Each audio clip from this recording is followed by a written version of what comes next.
14th. Government study meeting to order. Please rise for the Pledge of Allegiance.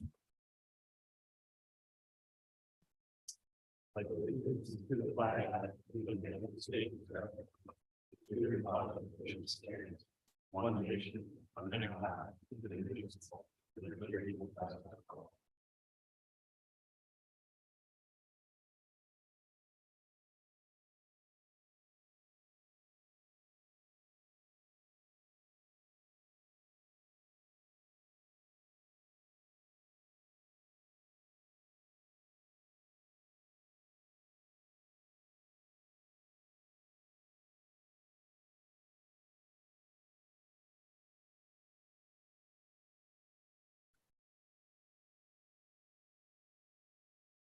Opening comments. This meeting of the Government Study Commission is being provided via Zoom for the public unable to attend in person and who wish to view and hear the meeting live.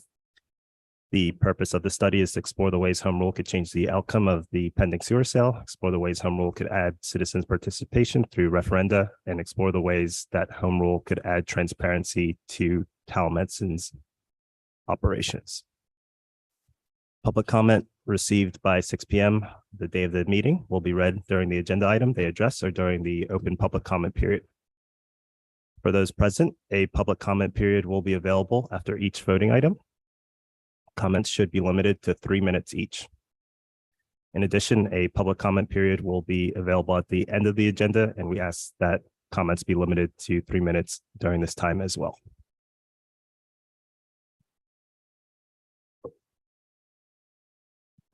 First on the agenda is the approval of the February 1st minutes.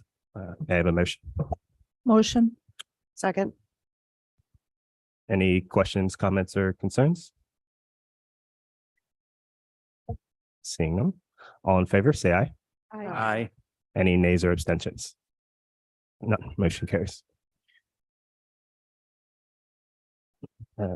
Clayton, could you pull up the sewer cell analysis presentation, please?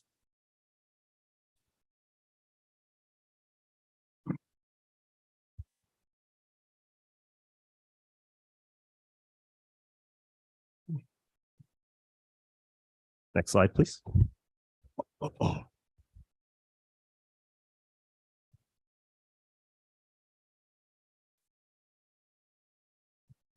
Clayton, do you mind minimizing the users in the display, please? On the right.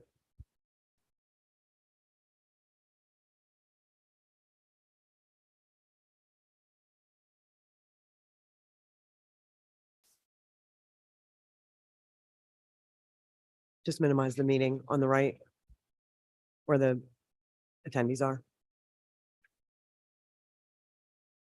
A black box. Sorry.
Technical difficulties.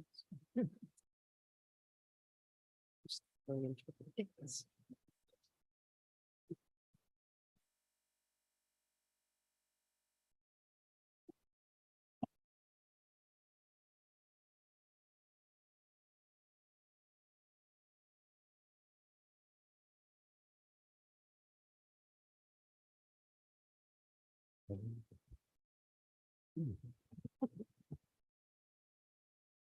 Thank you.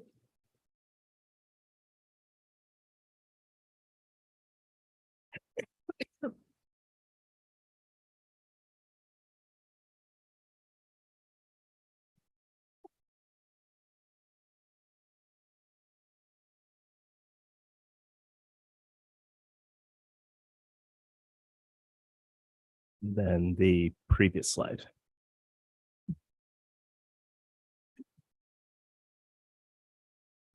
Okay, yeah, okay, great.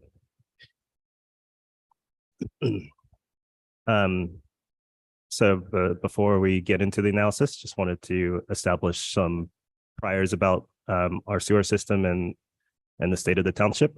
The sewer system is well maintained. The Board of Supervisors have stated this fact. Employees at the plant have stated this fact, and our recently updated Act 537 plan has stated this fact.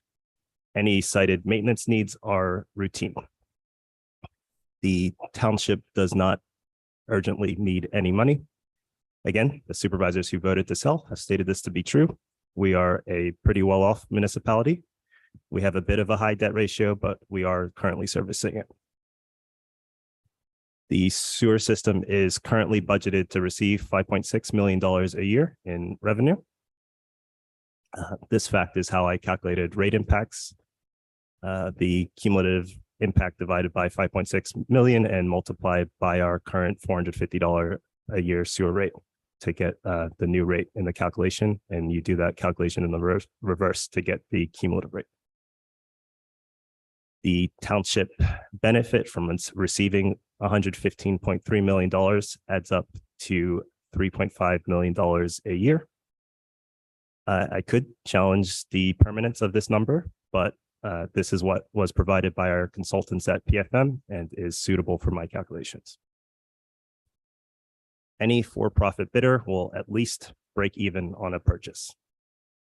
Publicly traded companies have a fiduciary responsibility to their shareholders.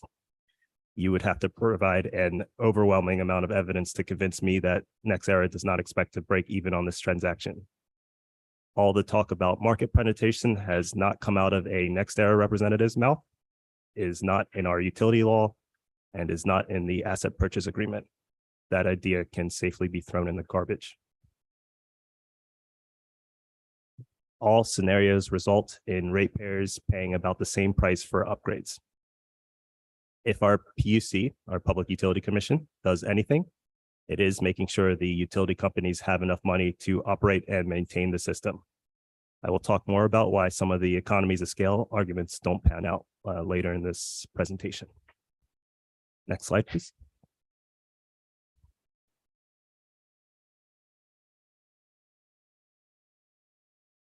Problems with PFM.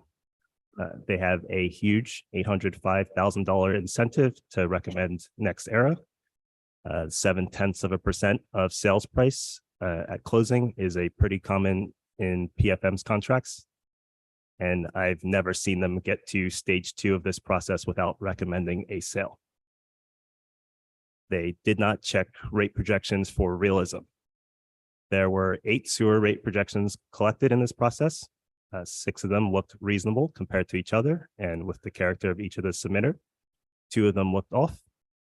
Those 2, the PFM developed TMA projection and the NextEra submitted projection, were the only ones we received analysis on. Even if I disagree with the PFM's rate development, if they were the ones to develop the rates for all the bidders with the same model, we'd at least have an apples to apples comparison. They did not provide analysis for any compromise scenarios.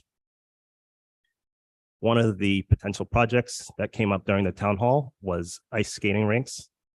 Don't think that idea was popular, but it would have been nice to get a projection assuming we keep a similar pattern, spending pattern as we do today. And that last point, they inappropriately calculated the per household cost. This was seen in the homestead exemption reporting. Only half the township takes that exemption, and businesses and the hundreds of households outside of the township aren't eligible. That benefit was overstated. Next slide, please.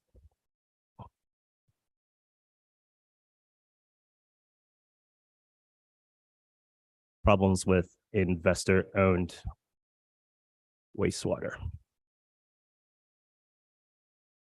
Utility companies are allowed to recover the lower of purchase price and system evaluation in rates. The utility companies are allowed to subsidize poorly maintained systems with well-maintained systems. and the utility companies are allowed to profit off standard service and maintenance.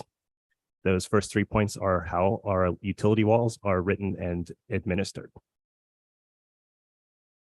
And those last points, wastewater utilities are different than electric utilities.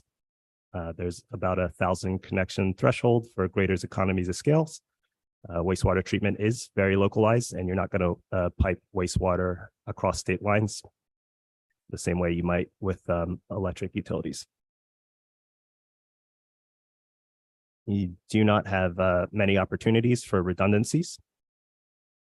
And that's kind of the same point of piping electric energy across state lines. You can't do that with wastewater. Electric utilities do not have acquisition costs. A lot of these utility companies are well over 100 years old now, and they've built everything that they own currently. And then investor-owned electric utilities aren't necessarily good, even if their rates are similar to municipal electric. Lansdale owns their electric grid. They charge about the same as PECO, but seem to do better during bad weather events, and can do things like install solar panels on municipal property to offset some of the utility costs.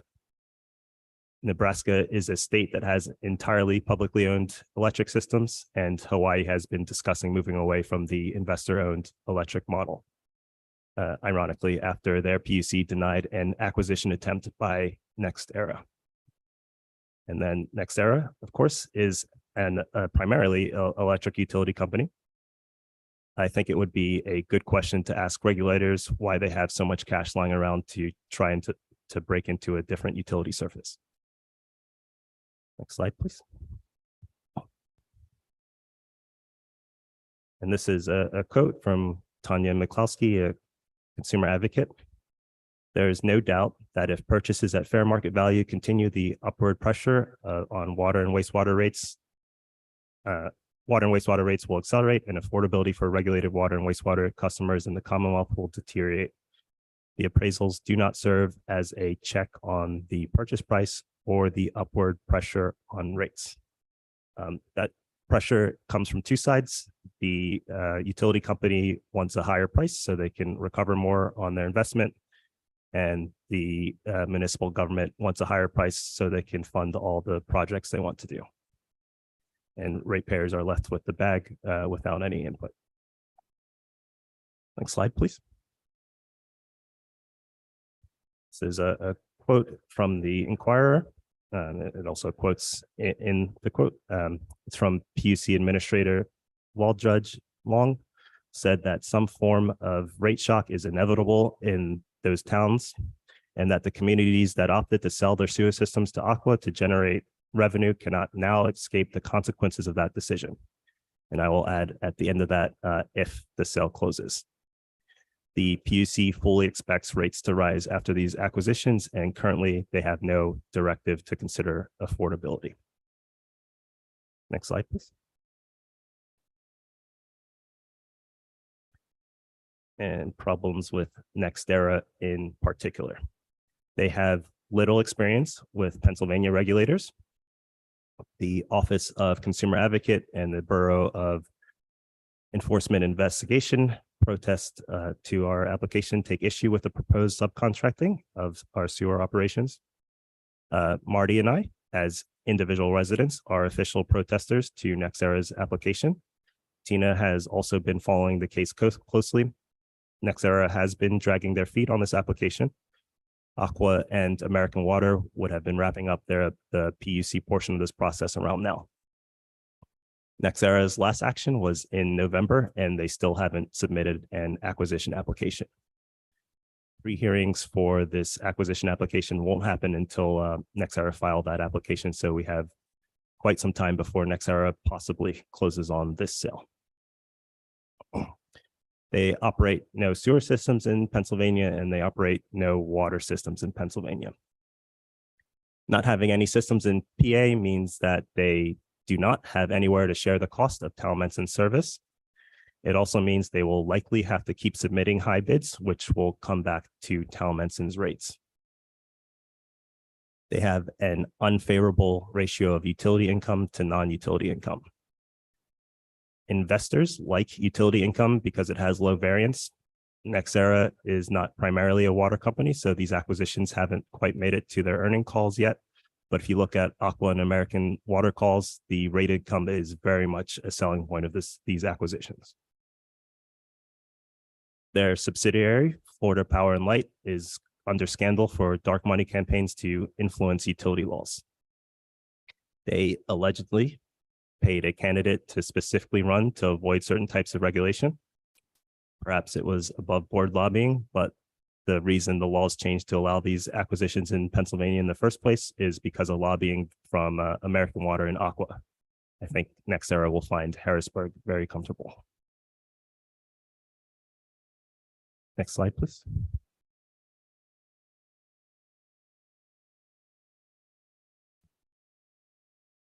Here's a rate survey of nearby municipal systems and the investor-owned utilities. Perhaps we're undercharging a bit, but we seem to fit in with the municipal rates. Lansdale charges by volume, so I used PFM's usage assumption to get that rate. Upper Gwinnett said that they were currently undercharging during their past budget discussion, so I used their proposed rate for 2024.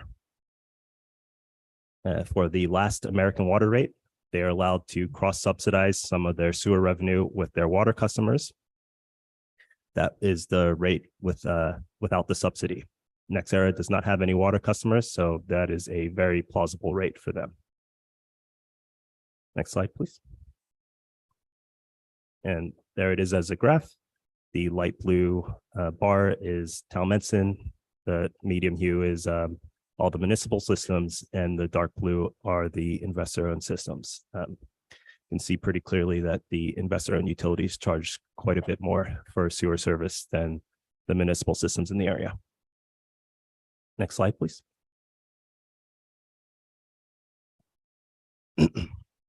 And the difference between the highest municipal rate and the lowest investor-owned rate is $465 a year. That's Franconia and Aqua. The difference between TMA's rate and American Water's rate without the water subsidy is $1,012 a year. Our rates would go up from $450 a year to $915 to $1,462 a year without considering capital improvements. That is equivalent to $5.8 to $12.6 million a year in excess rates. So that is above that $3.5 million number. So we would be losing money in that scenario. Does that include acquisition costs? Yes.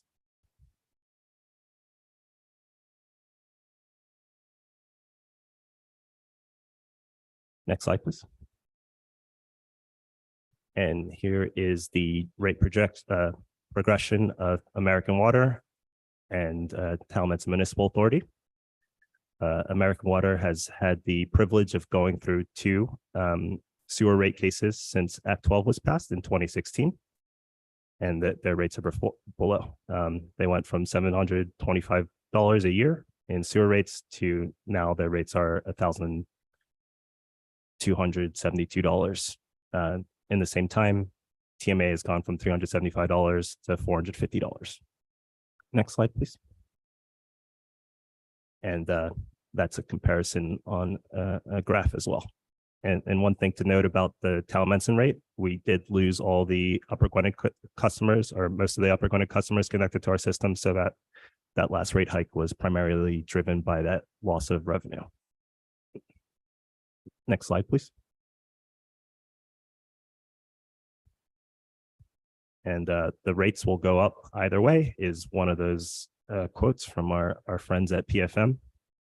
PA American Water Company had a 75% rate increase from 2020 to 2023. TMA only had a 20% increase during the same time frame. If Towamencin sold to PA American Water Company before 2018, our rates would be 3.4x what our 2018 rate was. Next slide, please. Exploration number 2, treat the sales price as a loan. You can assume Nexera will break even in 20 years. The township has stated that a 20-year, $115 million loan would result in $8.6 million a year in debt service. That is equivalent to a $691 rate hike. Our rates would go up from $450 a year to $1,141 a year without considering capital improvements. Next slide, please.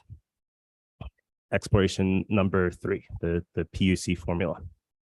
Utility companies are entitled to recover about 10% of the system value every year. Nexera did likely overbid, but American Water probably did not overbid by much with their $92.5 million bid. I've looked at a lot of their bids, and they've been really accurate with this process. So we can assume that the system is valued at $90 million. Nexera would be entitled to $9 million a year.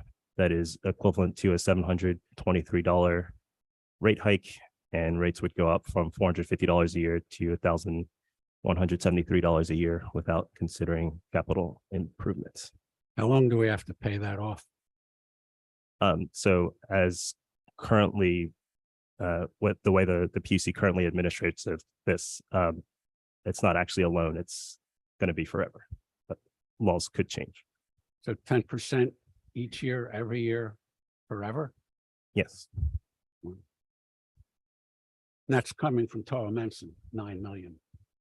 Yeah, so technically, if Nexera acquires another system, they're going to spread that cost, but because they're buying another system, that system would also have that acquisition costs. So if you look at some of the older systems they bought under the old laws, they're still getting these rate hikes because American Water and Aqua are buying all these systems. So if we're valued at, our system is valued at $90 million, Towamencin residents, businesses will be paying $9 million a year, every year into eternity. Yes, unless the laws change. Good. Next slide, please. There were a lot of requests to see the math at the last meeting, so I wrote down an algebraic proof. Welcome to my short lecture on the time value of money. Both sides of the top equation are equal to the sales price. On the right side, you have the bidder making their money back in finite time with yearly payments. That is a geometric series, so you'll get the equation soon. The township is proposing to use the funds as a perpetuity. If you take the limit as that t term goes to infinity, you're left with 1 over I, hence the equation on the left. We could complicate this model with the rate freeze or the pure profit term of the bidder, but that would make the algebra unnecessarily difficult.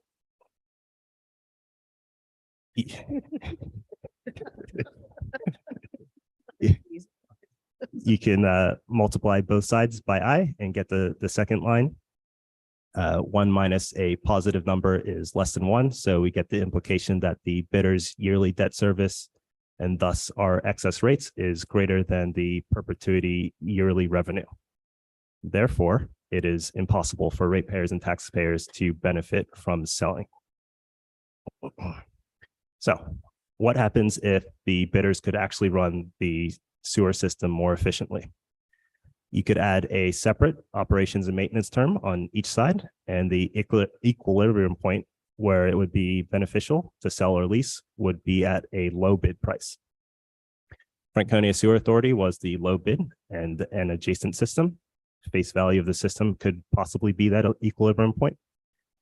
If you lower the price far enough, you get a negative purchase price. And through the power of mathematics, we've harnessed the power of corporate efficiency by inventing contracting. Next slide, please. Conclusions. The sewer sale is likely to cost taxpayers and ratepayers $5 to $14 million a year in excess rates. Privatizing an asset that taxpayers are required to use is not a good way to fund the township. Privatization and consolidation are separate concepts, and we can get some of the purported economies of scale benefits with competitive contracting and or public consolidating our sewer service, much like we do with our water service with North Penn Water Authority. I've been reading life contingency tables for work recently. That is hundreds of millions of dollars, Towamencin dollars, necessarily going to Florida and Wall Street over my lifetime. and billions of dollars over the township's lifetime. Okay, that's all fine and dandy, but we have a signed contract. Next slide, please. This is the termination language in the asset purchase agreement. This agreement may, by notice given in the manner provided in this agreement, may be terminated and abandoned at any time before completion of closing by any of the seller or the buyer, if any governmental authority shall have issued an order, decree, or ruling, or taken any other action in each case permanently restraining, enjoining, or otherwise prohibiting the material transactions contemplated by this agreement. And that's in section 1401 B2. Prohibition is the key term we took out of this.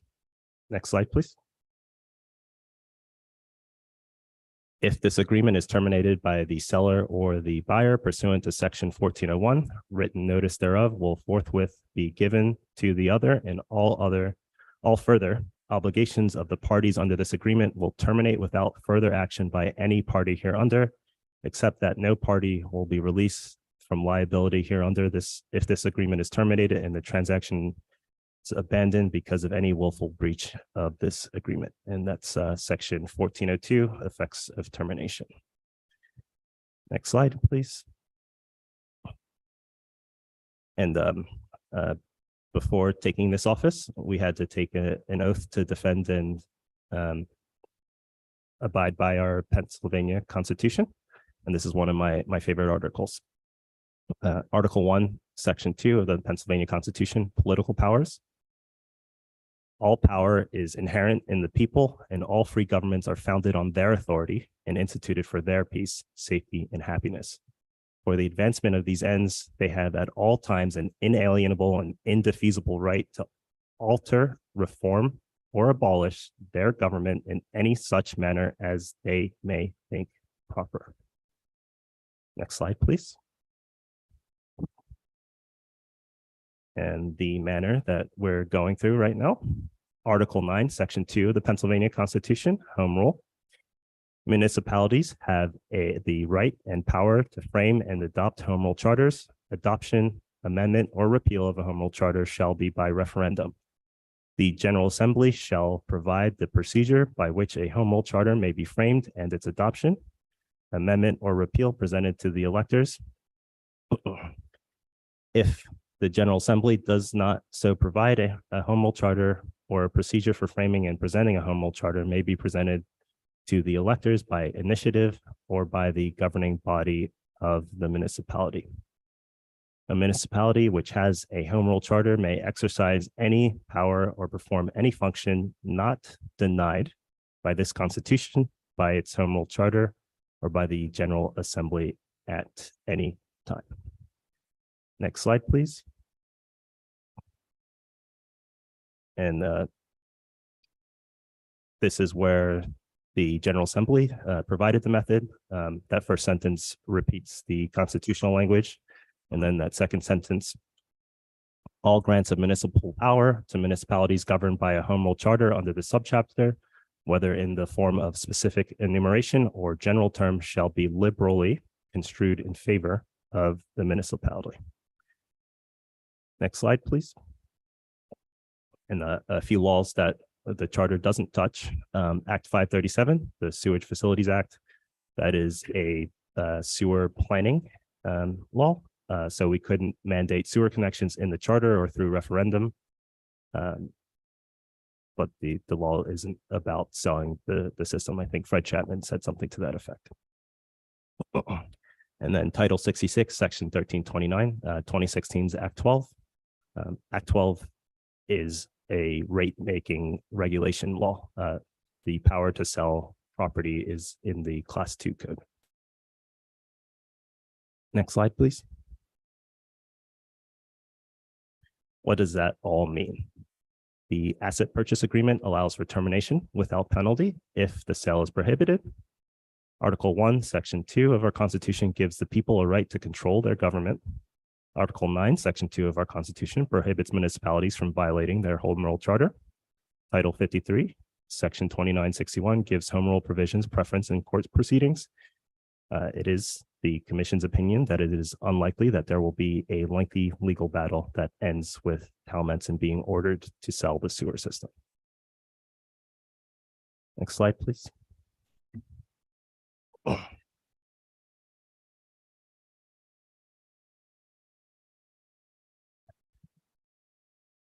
We were asked to provide a number for the worst case scenario. None of the lawyers in this room would do so for good reason, but I'm not a lawyer. I make up numbers at work all the time. We call it actuarial judgment. I do want to, so here's the worst case analysis. Can assume the township will employ legal expertise at $300 an hour for 2,000 hours a year for 5 years. That is full time. So I think that assumption is actually a little ridiculous, but it would cost $600,000 a year or $3 million total. The result is being ordered to sell the sewer system. The township would then receive $115.3 million a year, which would functionally lower the sales price to $112.3 million a year. And because we're using this fund as a perpetuity, that is $11 a year per household, less interest on the fund balance. I do want to stress that this commission thinks this is unlikely. All the township supervisors have taken an oath of office to obey and defend our state constitution. Whether they knew it at the time or not, that does include the requirement to follow the home rule charter if adopted. And I would guess that their solicitor would advise them to invoke the termination language. Like I said earlier, NextEra has been dragging their feet. They could very well decide challenging this is not worth it to them and gracefully exit the contract. If not, this process is in the PUC's hands and is assigned an administrative law judge. One of those judges' express purpose is to encourage mediation in these disputes to avoid costly litigation. The PUC is within their rights to toss this application if they think this is legitimate. Finally, this is a constitutional edge case. And if it works the way I think it does, could have implications on about $1 billion of acquisitions this year and change how communities fight takeovers going forward. I think there could be a handful of public interest lawyers that would be willing to take on this fight pro bono. If you're interested in stopping the sewer sale, I don't think the lawsuit threats are a compelling reason not to try. Also, I want to say I find the realization of this scenario to be horrifying for reasons other than sewer rates. To get where we are now, 1,000 Towamencin residents signed a petition to initiate this election. 5,400 Towamencin voters agreed to start the study, and at least 3,500 voted for the candidates who all said they wanted to stop the sewer sale. For this charter to go into effect, Towamencin voters would again have to give their consent at the ballot box. That is 3 separate electoral contests. If after all that, stopping the sewer sale is not the democratic will of Towamencin, there is no way to prove what our neighbors want. And if in spite of that, the Florida Monopoly Company is still allowed to acquire our sewer system because they convinced 4 people to agree to sign a contract, that would mean we live in an oligarchy, not a democracy. I think knowing that fact is worth $11 a year. I will quit going to public meetings. I will cancel my newspaper subscriptions. I would never knock on another neighbor's door. That realization would mean it's pointless to engage in civic life. And I believe far too much in our democratic institutions to think that's the case. Next slide, please. And when we upload this presentation, I have included links to our sources. And we're done. Would any of the commissioners have any other questions or comments? Comment. At our last meeting, there were some comments, and it kind of led me to believe that people did not, like residents in the audience, did not understand that money that we're being given, again, we were just talking about it a few minutes ago, that we would be expected to pay 10% of the PUC's valuation of our system each year, every year, forever, it would more than double our rates. This is without next year making any money, any profits, no capital expenditures. I just find it appalling. I mean, someone had said, oh, this could cost, not following the contract, we could get penalties of tens of thousands of dollars a year. Well, if we have the contract and have to obey the contract, we will automatically be paying $9 million a year with that 90 million valuation, which is 80% of the price that NextEra offered to give us. That's like pretty outrageous to me that once if this goes into effect, we pay an extra $9 million. Again, each year, every year, forever. It just never stops. It goes on and on and on. So if you're going to be complaining about the cost, the potential cost of penalties from not following the contract, which I believe is extremely unlikely, I don't even think it's possible, you at least have to come up with something greater than $9 million in penalties to at least amount to something. We're going to be paying an extra $9 million if the contract goes through. That's it. So the penalties would have to be greater than $9 million for us to even break even. I think it's ridiculous. Thanks. Marty, does anyone else have a question or comment? Would anyone else in the audience like to give a public comment on the sewer cell? Go ahead.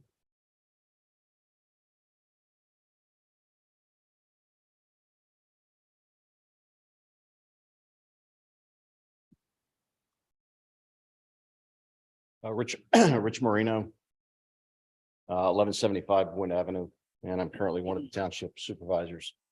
Just a couple of comments on your analysis. When we looked at this, we considered several data points. I would say 5 or 6 data points about making this decision, not just one, which is what all of your comments focused on, which was sewer rates. That was one variable, but you're looking at an equation without all of the variables. The other variables being property taxes. You said they were going to lower them. Hope you addressed that by saying not everybody takes the homestead exemption, but if you do get it, your property taxes would go down. Capital reserves, currently 4 million, going to 87 million. Not mentioned at all. Township debt, currently $19 million between the sewer system and the township. $19 million, that goes to zero. Our current township debt service over $2 million a year, that goes to zero. None of that was mentioned. So there were several data points that we looked at while looking at this whole thing holistically. We know rates are going to go up. They're going to go up if we sell it. They're going to go up if we retain it. That's a given. I think we all admit that. We all understand that fact. But there were other data points that we looked at besides just the sewer rates. And the last point I will leave you with is in terms of consolidation and regional authorities, we were once part of a regional authority. We were the Upper Gwinnett Towamencin Joint Sewer Authority. Upper Gwinnett pulled out. If Upper Gwinnett pulled out, we're probably not standing here, but they pulled out. It's their call. They did it. So the grass isn't always greener on the other side when it comes to that. You are dealing with another municipality, other taxpayers, other ratepayers, not exactly as clean as you might think it would be. We were in one for a long time, and guess what? It didn't work. So there are other things to consider that I thought should be mentioned. I just wanted to bring that up. Thank you. Thank you. And we did include all those numbers. That's the $3.5 million that comes from PFM slide deck. $3.5 million is less than $9 million. We are going to lose money if we sell the sewer system. Would anyone else like to give a public comment? Go ahead.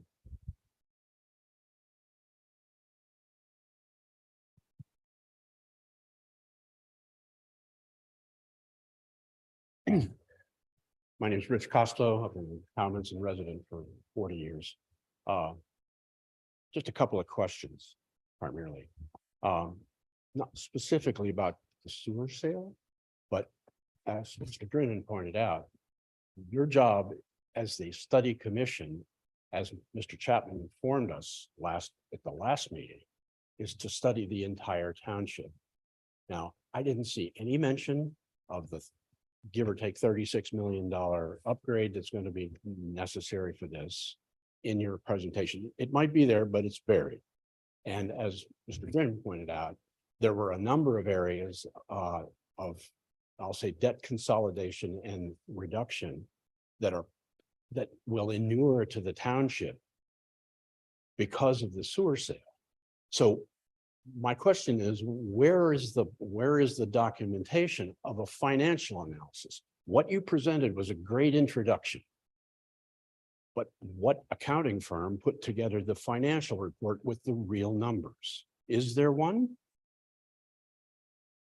But we did not employ an accounting firm, but Okay. that $3.5 million did come from FFN. Okay. That is the benefit. Is there a full written report that documents the slide presentation that you just gave us? The report of this commission is a document we have to produce at the end of the study. We will produce a report for the end of the study. At the end of the study? That is This is the requirement. before or after this proposal goes to the ballot? Before, Okay, and before the public 60 days meeting? before. Will be before the ballot question will be 60 days before. Okay, now. All right, those are some of my questions about this financial analysis. I would like to see a bona fide written financial analysis of this other than the slide presentation. Thank you. Last month, or the last meeting that we had, Mr. Chapman, who is the designated representative from the DCED, had a number of suggestions, two of which were very clear in his presentation. And I don't know if the minutes of this particular meeting actually covered that. The two that struck me most were that as the Pennsylvania state authority whose job it is to counsel people who are considering a conversion to home rule, is to take the entire 9 months that you are allotted, and maybe even more, to do an evaluation of the entire township. So that's my first question. Will you be doing that? The second question that he was seated was, would the adoption of home rule allow Towamencin to stop the sale that has already been agreed to under the agreement for sale? I recognize that you put a couple of quotes from the contract in your presentation. His opinion, with 20 years of experience and multiple conversions from other forms to home rule, was that he doubted it, that it would actually go through. So I appreciate that you have an opinion and he has an opinion, but I think we as citizens deserve some sort of answer to his concern that not enough time is being taken, and the likelihood of your success in this matter, in terms of the reversing a legal contract, he doubts is going to happen. So those are my comments. Thank you. Would anyone else like to give a public comment on this, sir?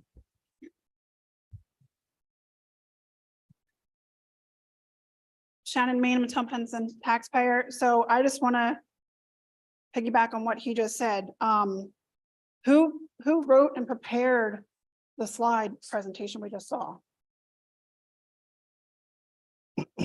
I prepared it with input from Jen and Tina mostly, and also asked our solicitor about some of the legal questions.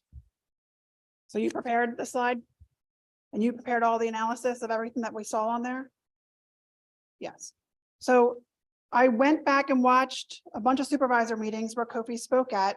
And what I got from those meetings is Kofi does not trust the supervisors, does not trust the PUC process, does not trust the people in Harrisburg to make decisions, and does not trust the information from PFM.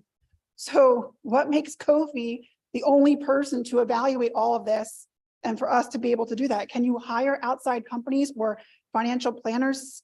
The PFM is a team of financial planners that have over 45 years experience. They're bonded, they're insured. They have a team of people to evaluate this.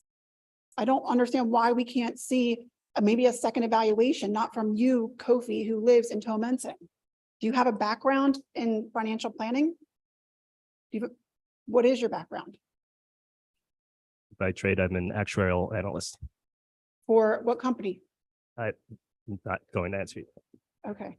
So, I mean, I just don't understand why we aren't having more people look at this. If you think the valuation was wrong, you think the supervisor valuation was wrong, you don't trust the PUC process, we don't trust what people are saying from Harrisburg, like the gentleman that spoke here last week.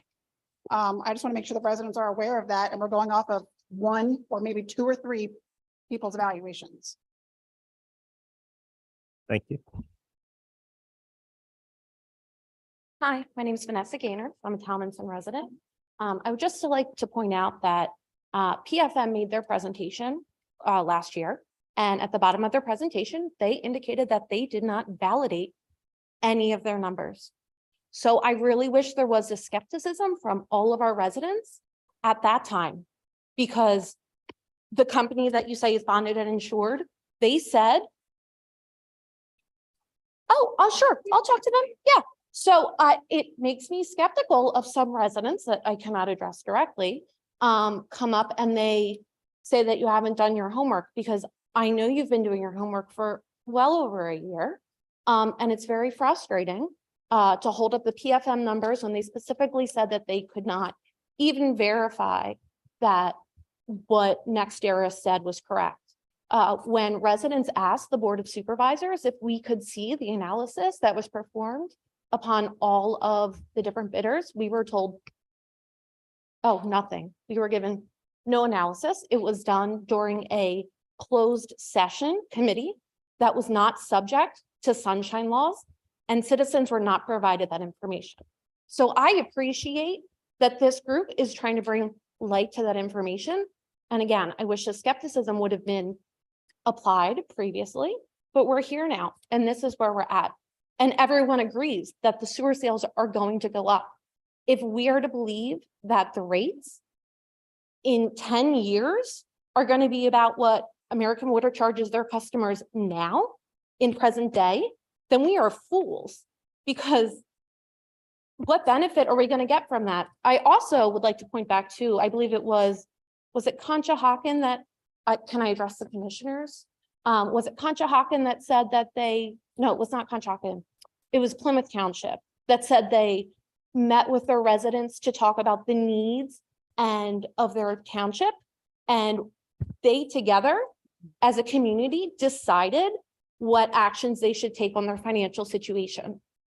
I do not believe that that occurred in this case. We did not receive a presentation on what this money would be spent on until the second town hall.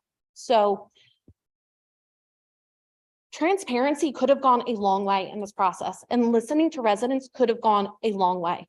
And I really sincerely wish we weren't here now, but this is where we're at, because this was the decision made by the supervisors, and the citizens said no, and they voted in the last election, and this is where we're at.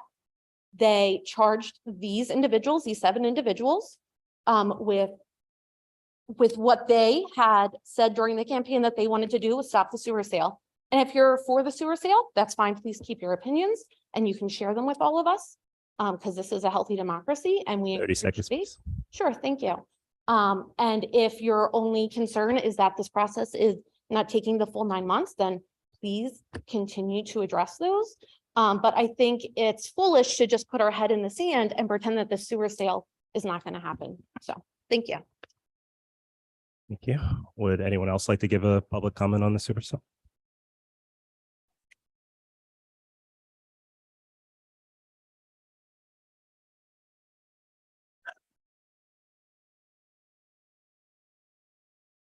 All right.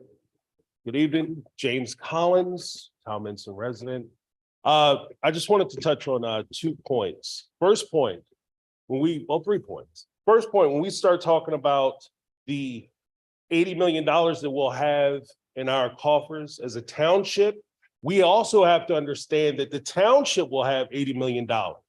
This is not the equivalent, this is the equivalent of your neighbor hitting the lottery. You'll be happy for them, it's great, maybe they'll invite you over for barbecues and maybe you'll receive some benefit. But when the money starts to go up as far as the rates, we pay that.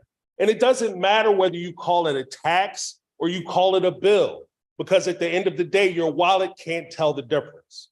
Secondly, when we talk about, there's been a lot of talk about the PUC and the protections that the PUC will place on for us as township residents, as ratepayers. The truth of the matter is the PUC, if you look at them, they are not solicitors, they're not protectors, they're not guardians. What they are is a regulatory body. As a regulatory body, what do? This is the equivalent of if you want to put a fence up in your yard and your neighbor doesn't want you to put the fence up. If you meet all the criteria, you submit all the paperwork you need to do, whether your neighbor likes it or not, the fence is going up. Whether we like it or not, if we sell the sewer, that's their sewer. It's no longer ours. We don't have a say what the rates are, how the rates will be applied, what they'll spend, what they build, how they build it. When we talk about the PUC, I thought about it on the federal level. 7 of our last presidents, 4 of them called for deregulation. 4 of them wanted to get rid of regulation. What would that be? That would be the PUC. We have 5 seats that sit in the PUC, 5 people that sit there.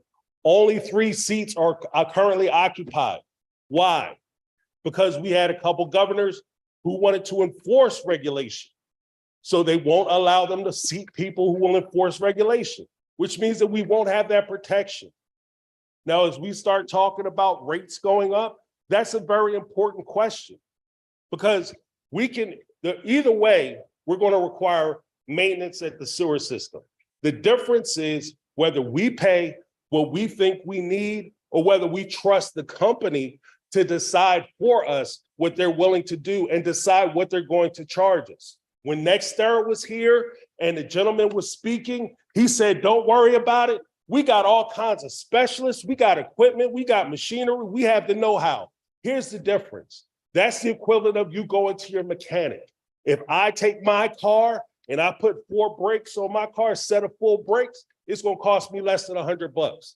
I take my car to the mechanic who has the know-how, has the equipment, has the knowledge, has the experience. 30 He's seconds, going to please. charge me $1,000. We can't dictate to them what they're going to charge us to do the work. These are things that we have to think about. So as we start to ask questions about how much this is going to cost, how much is litigation is going to cost, and all these good questions that everybody has in opposition to this group, I just ask that you ask those next questions about what happens when we do sell it. That's all I'm going to say. Thank you very much for my time. Yeah. Thank you. And one comment, the PUC is filled right now. They were appointed in December, and for whatever it's worth, one of the recent appointments was a former American Water lobbyist. Would anyone else like to give a public comment? Mike Main, I'm a Towamencin resident. I believe independent thought and critical thinking leads to questions. The pursuit of those answers, that's education. Like the gentleman from the ED said last meeting, that's one of your biggest goals, is to educate the residents. This isn't homework, it's supposed to be a study. There was talk before this home rule and this government study commission was formed about the sewer sale. However, you're supposed to do an independent study about it right now in front of us. Like you said that they didn't do, the Board of Supervisors, you're not doing now. This isn't a study, this isn't a report. Who did you interview? What questions did you ask? Where was the expert opinions? Where's the expert testimony? I hear a lot of in the commission's opinion, or we think, or the commission's feel. That's not a study. That's not expert opinion or testimony.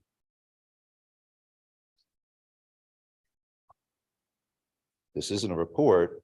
It's a list of questions that need to be answered by experts you can bring in and ask those questions in front of all of us. And then they can answer. I see a lot of questions on here. Not answers, and definitely not expert testimony. Oh, one of the things I did pick up on here, which still hasn't been answered. You quoted this asset purchase agreement language. It says, and I quote, except that no party will be released from liability hereunder if the agreement is terminated and the transaction abandoned because of the willful breach of this agreement. Can you explain that? Thank you. Thank you. Would anyone else like to give a public comment about the sewer cell?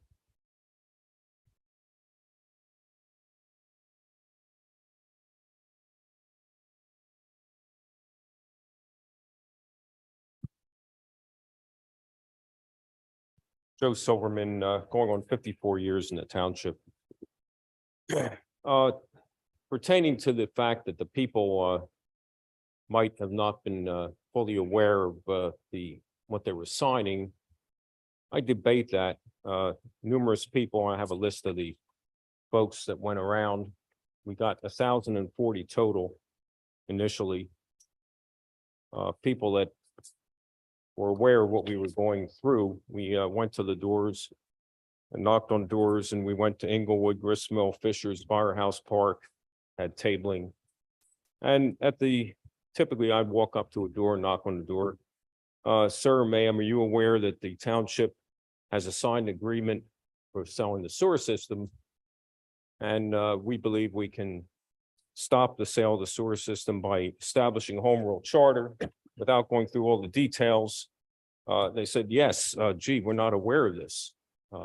We don't know what's happening. Well, I explained it to them. Do you have any further questions? Just ask me.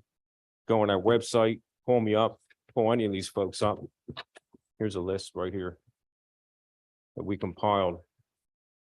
And they signed it willingly, not under duress, no. So that's just a sample. It's only 1,040 out of maybe 7,000. But to question the fact that we'd have to do a complete thorough analysis, our only intent was to stop the sewer sale, not to change any taxes, zoning, supervisors, officers, not to eliminate the tax collector. And what more do you want? I mean, these people were aware. Thank you. Thank you. Would anyone else like to give a public comment on the sewer cell? Seeing none. Sorry about that. Go ahead. Andrew Dolan, township resident. I'm one of the guys who has to see the math. So thank you for putting the math up there. I do think it was a little bit one-sided. I do think there are other sides to consider with what could be done with the money once it's in hand, and we didn't see that. So I do think it was incomplete, which a couple of people before me indicated that. This is still new to me, but one of the questions I have is, I guess what I saw you put up here said that it almost sounded like there was a get out of the sale free card, get out of jail free card, that the sale could be terminated without consequence. And I think folks seconded that and said, yeah, it's unlikely that there would be any consequence. Did I understand that correctly? Is that? Yes. And to do that and get that cancellation is changing our government from its current format to a different format. The only way to achieve that outcome, or if we thought this was a stinker of a deal, we could just terminate the contract without changing government forms. So currently the township wouldn't be allowed to exit the contract. So either, in our opinion, through the home rule charter, we prohibit it. The General Assembly could prohibit the sale. U.S. Congress could prohibit the sale, but those last two people unlikely to do so. Sorry, I didn't quite follow. Why would change it? Why couldn't the current? Is that my 3 minutes? No, sorry, I don't know who keep going. I didn't understand the answer. I'm sorry. Sure. The township did sign that contract and do have to complete the contract unless another governmental entity intervenes. And this process would be the home rule charter intervene. All right, and then I guess just as a follow-on to that, I did read the home rule charter that came out. And one of the last things it says, I guess it's section 701, says that the new, I'm paraphrasing here and I apologize, says that the new form of government will be subject to all debts, obligations, liabilities, and duties of the previous. So if the sale is an obligation, I don't know, though, I'm having trouble finding the logic. If the new government comes over, it sounds like they're obliged to honor existing obligations. So why? Yeah, I just can't follow the logic. The sale contract does have a termination clause so that it could follow the sales, the contract still. But also the difference with the home rule charter is there's language in there that says you cannot sell to a private entity. So that's actually the difference. So even It sounds self-contradictory then. It sounds like there's a logic flaw there. well, it's essentially saying like if we owed $100,000 to somebody that had nothing to do with this particular contract, by shifting the home rule charter, it doesn't absolve us of that debt. We still owe people that $100,000. So that's it's, I mean, it's legally, but that's what it's for. Yeah. So just to be clear, the home rule charter does not get us out of the contract.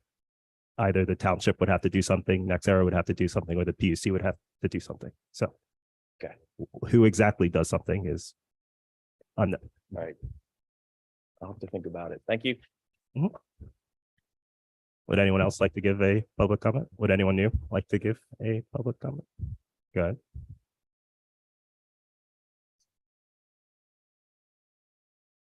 Nancy Becker, Township resident. As the Government Study Commission, I would like to know if you have spent any time studying the legality of attempting to avoid a signed legal contract after the fact. I understand you are not in favor of the sewer sale, but does that give you the right or permission to bring residents of this township down a path that will almost certainly result in costly litigation? Paid by us, the taxpayers, without a good shot of coming out of the court battle successful. Can you tell me if you intend to perform this legal analysis? And if so, what is the likelihood of success that you would feel is appropriate before subjecting the taxpayers to this cost? Thank you. Thank you. Would anyone else like to give a public comment on the sewer stuff? Go ahead.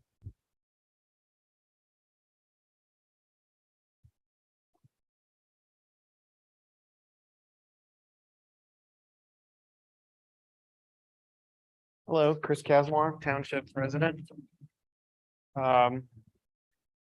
So my first question is that in the termination language, it states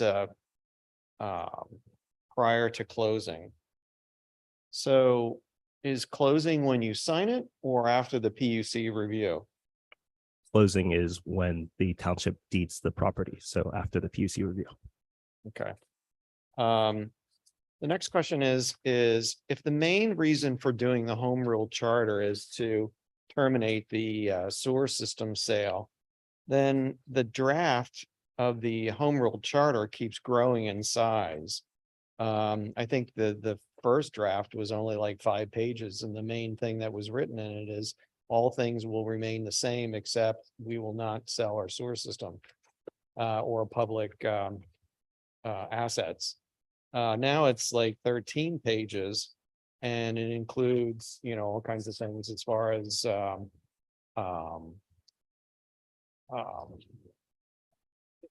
various, initiatives by residents and petitions and stuff like that. So is it drifting from the main objective, which was killing the sewer deal? The other thing that would be helpful is, since we seem to only get the drafts right before the meeting, it would be nice if there was a revision history, or basically it shows what things have changed since the last draft. Thank you. Thank you. And we did vote at our organization meeting to study ways to stop the sewer cell, study ways we could add referendum options, and study the ways we could add transparency. The longest section of our current draft is the referendum options because that is kind of detailed. Would anyone new like to give a public comment on the sewer cell? Would anyone else like to give another public comment on sewer cell?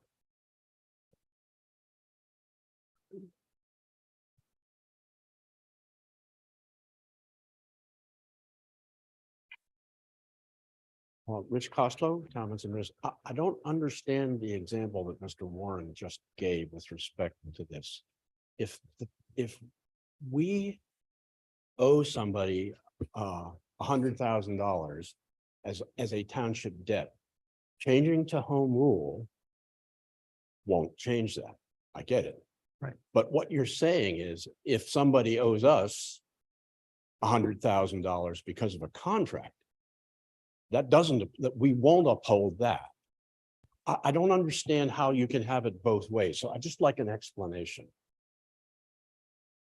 So what Mr. Warren is saying is that the home rule charter is not inconsistent with the asset purchase agreement. The asset purchase agreement has this language already in it. And that's the point. But it hasn't closed yet. The asset purchase agreement has a whole lot of contingencies. There may not be PUC approval of the certificate of public utility. The PUC may not approve the sale, just like there's the possibility that a home rule charter comes in that prohibits the sale to a private entity. So the asset purchase agreement is still a contract and it has certain termination provisions in it. This is putting into place something that would exercise one of those termination petitions or provisions.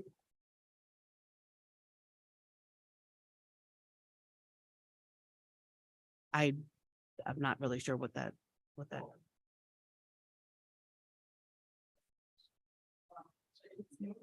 This.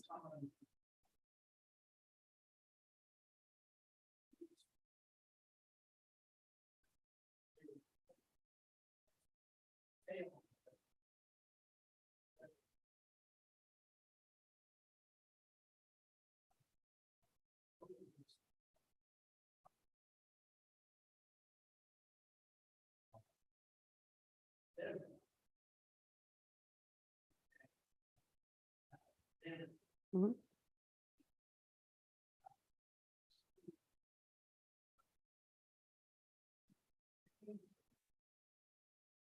And again, there's language in the existing agreement that we believe allows for this. And the sale is not closed yet. This is just an agreement for purchase and sale. The sale has not closed. So we do not have that 100% obligation under this because it has not closed. It has not changed hands yet. Sure. And just the last thing on this, the entire contract is contingent on all governmental approvals. And in Pennsylvania, a home rule charter is something that can restrict what the township can do. Go ahead. I practically forgot what I was going to ask. My name is Joyce Snyder. I'm a resident of Towamencin. I wanted to say thank you guys for taking the time to do a government study. It felt like a lot of people were very upset that you weren't doing it to what they felt was accurate and enough of a study. So I wanted to say thank you for what you have done. I appreciate the fact that you have been looking into different ways to increase citizen participation. Goodness knows I would like to see more citizens participating. It would be great if I could see each and every one of you at a township meeting instead of at these meetings. I would love to have this kind of audience at a township meeting. Really and truly, I'm not being at all sarcastic. I really do want to see each and every one of you. I want you to stand up and comment. I want you to tell us when we're absolutely making the wrong decision. I want you to participate in our democracy, please. and I'm addressing all of you, not just one. But I did want to say thank you to each and every one of you. I know that behind the scenes, you've been working really hard to do the studies in the ways that you can, and I wanted to say I really appreciated it. Thank you. Thank you. Sorry, this was the sewer sale portion of the public comment, but would anyone else have a public comment on the sewer sale?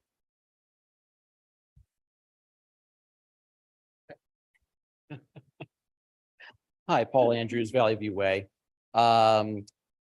If some of you attended some of the meetings last year, I had my pad up here with a whole bunch of red numbers, and I came to similar conclusions that the commission did. That we're going to pay more in sewer rates over the rest of our lives than if we keep the sewer sale or keep the sewer system local. Obviously, if we have to do upgrades, we're gonna have to do upgrades if we keep it, if we're gonna have to do upgrades if we sell it.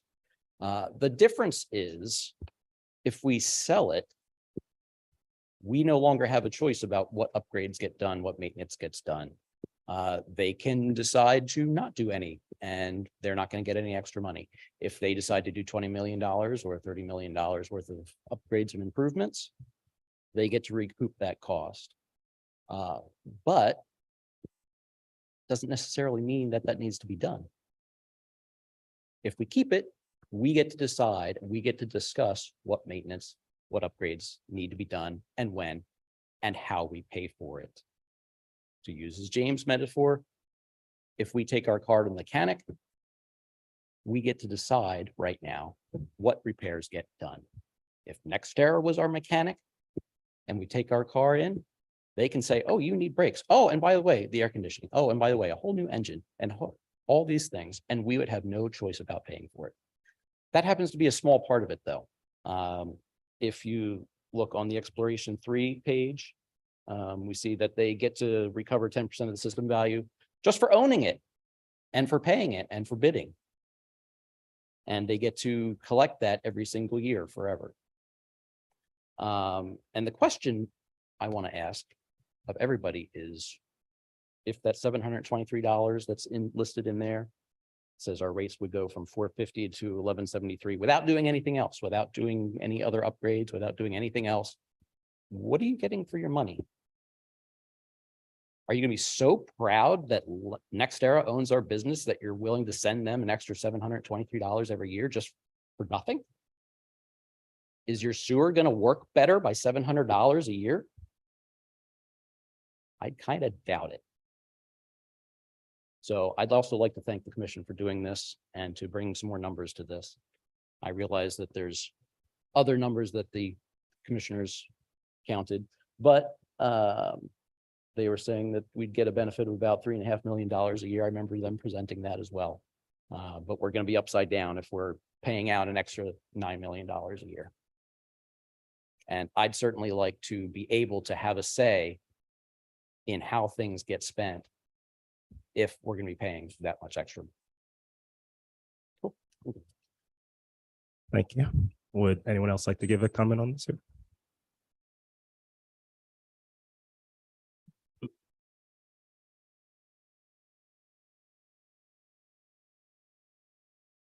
Good evening, Joe Meehan, Towamencin resident. Just addressing what the previous speaker had to say there. I don't doubt that sewer rates are going to increase. Let me first say, I think everybody knows that I am in favor of the sale. So I don't doubt that sewer rates are going to increase. But when you look at the balance of everything in the township, with the sale, taxes are going to go down. A lot of other costs are going to go down. There's going to be a lot more money available for things that the township would like to do.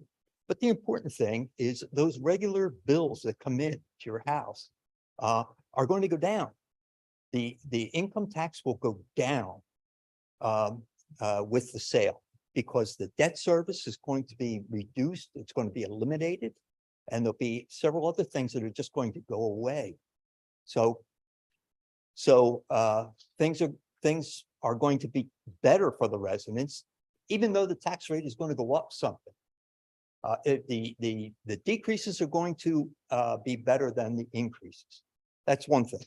The second thing is, I was a little confused by the comments that were made earlier by the woman who said that the footnote on the PFM analysis kind of disavowed accuracy of their analysis. But in fact, you know, that it confuses me when you say that, because you were saying you were in favor of or you were not in favor of the sale, and yet Kofi uses all those same numbers in his analysis. He's saying PKF said this, PKF said has that. He's using those numbers, which you're saying are not good numbers. That confuses me. I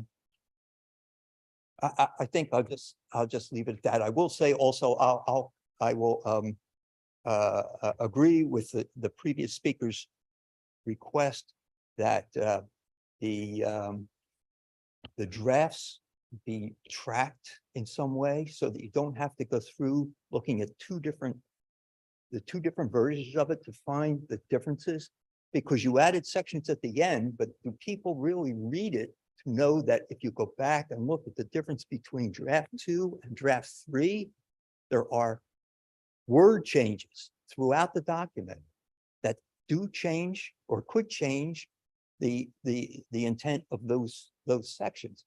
There are certainly a lot of other things there, like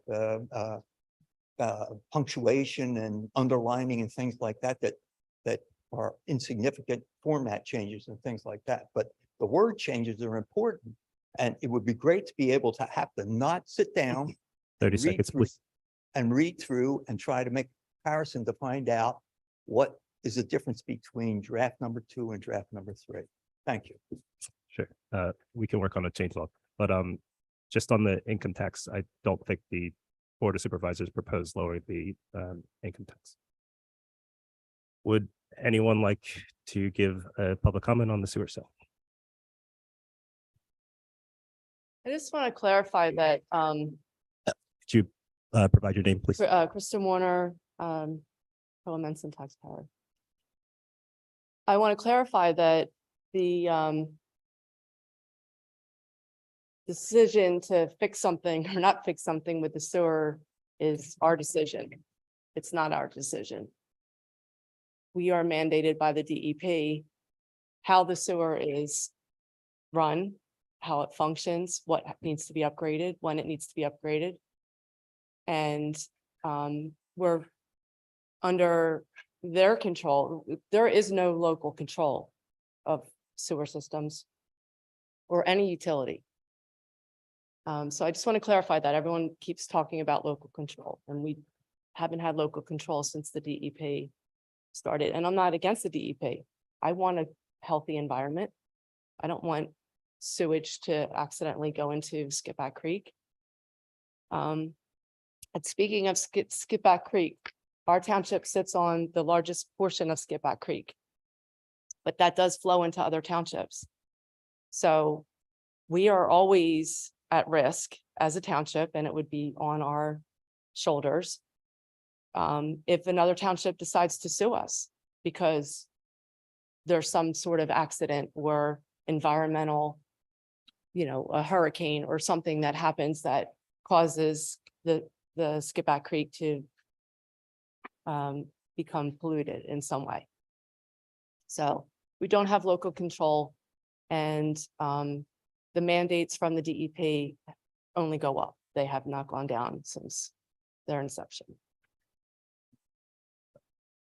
Thank you. The DEP is not sitting at their office making decisions about Towamencin. They send those directives to our municipal authority, who does make those decisions among multiple choices. So there is local control, and both Nexera or the township would be responsible for DEP mandates, and since Nexera is a regulated utility, anything they have to do to abide by those mandates would come through our rates. So we're not saving money.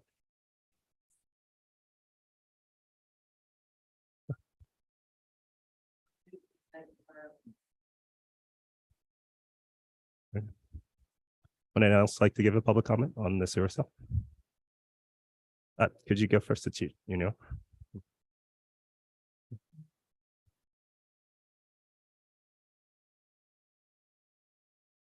Good evening. My name is Marta Olgemiuk. I'm also a resident of the Towamencin Township. And I only had two questions here. I wanted to know, when the final decision is going to be made on this, decision of the selling or not selling, by when, how many months or years, or how, I mean, what is the process here? Because it's like dragging the feet. And also, when is the next 2023 sewer bill will come? Or we are going to be like, I mean, regardless of all the disagreement, we are in the middle of all of these, and the sewer bill of this year has to be paid. So what's happening with that? Thank you. Do you mind writing down your name for Gisela, please? Just coming up to write your name. I need your last name. Can you spell that for me, please?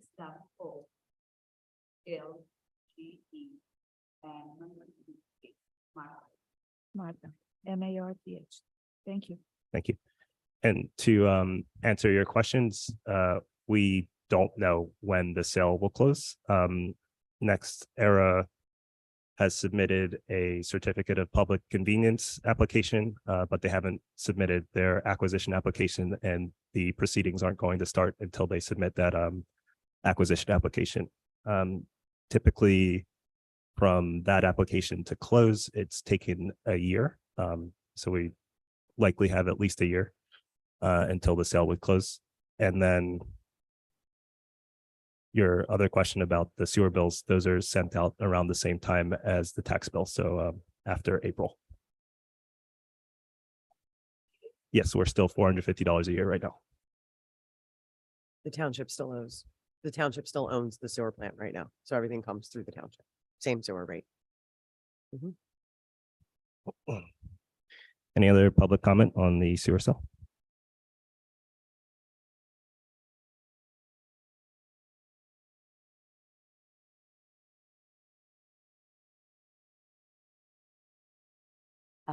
Eleanor Henschel, Pheasant Hill Road. I just wanted to make a comment on the gentleman who said we're gonna get all these tax breaks. I hope I live to see that. Okay? I'm sorry. I mean, I've heard this before nationally and in the state. Nothing ever goes down. And let's get realistic about this, people. I wish it would be. I would organize a parade if it happens.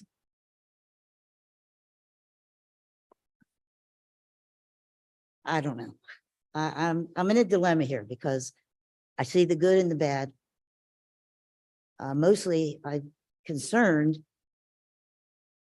about a company that doesn't know us, doesn't care, you know, all they want is the money. That's my real concern. And I hope this township doesn't decide to build another bridge to nowhere with the money they have. You know, because there's a lot of other stuff that needs to be done. We had all new curbs and sidewalks put in my section. Okay, you should see how they're chopped up, some of the tips of them already. I don't think the new covering on the street has been down more than a year, but some of the corners are really bad. So I'm old enough that someday I'm going to be selling that house, and I guess I'm going to be putting more curbs and sidewalks. $9,000 that cost me. So they could finally fix the roads.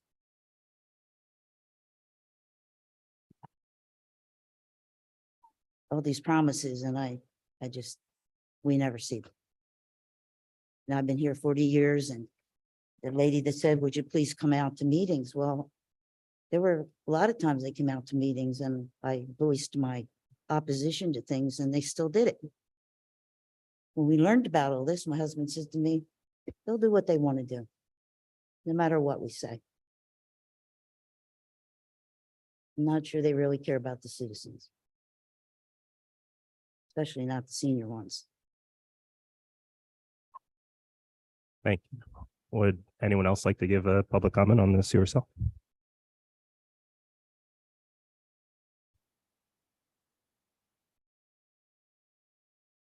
Was only coming up to ask a question, Vanessa Gaynor again. But to the last commenter, I think it's interesting that she brought up this point. She's come to township meetings and she's expressed her displeasure, but they do it anyway. And a year ago, we came out, we expressed our displeasure, and they did it anyway. So when we hear we're gonna have this money and we're gonna do X, Y, Z with it, that doesn't give me much confidence that they're gonna do X, Y, Z with it. Either this group or maybe this group will, but you can't say anything for those future groups. So this referendum, which I know we're talking about sewer sales, but the referendum in here was part of the campaign, and this is a firewall against the elected officials not taking into account what the community is asking for. In regards to the sewer sale, Kofi, there was something that you had said earlier to a question, and I heard some consternation in the audience. So I was just hoping that perhaps the commission could clarify that answer. There was a question as to, so we can't get out of the, like, how exactly would this contract end? And it was either, you know, the PUC doesn't approve it, next era doesn't, they back out, or the township backs out, and that's up for debate.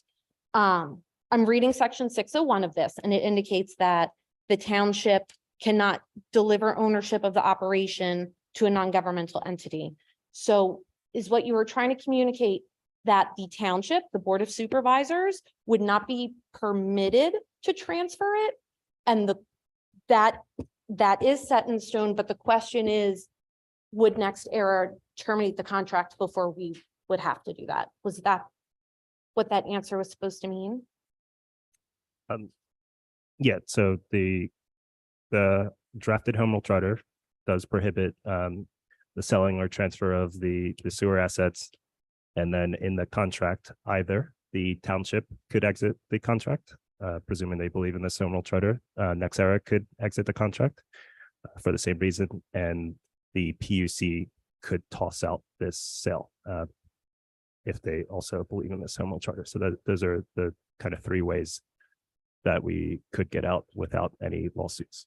Okay, so it's not up for debate whether or not the township would have the authority to do it. It's just whether or not they would be the first entity within the contract to do it. Yes, and we've acknowledged this is an edge case of our home rule law, so we don't actually know what exactly will happen at the end, and we'll be honest about that. Okay, thank you. Would anyone else like to give a public comment on this or so?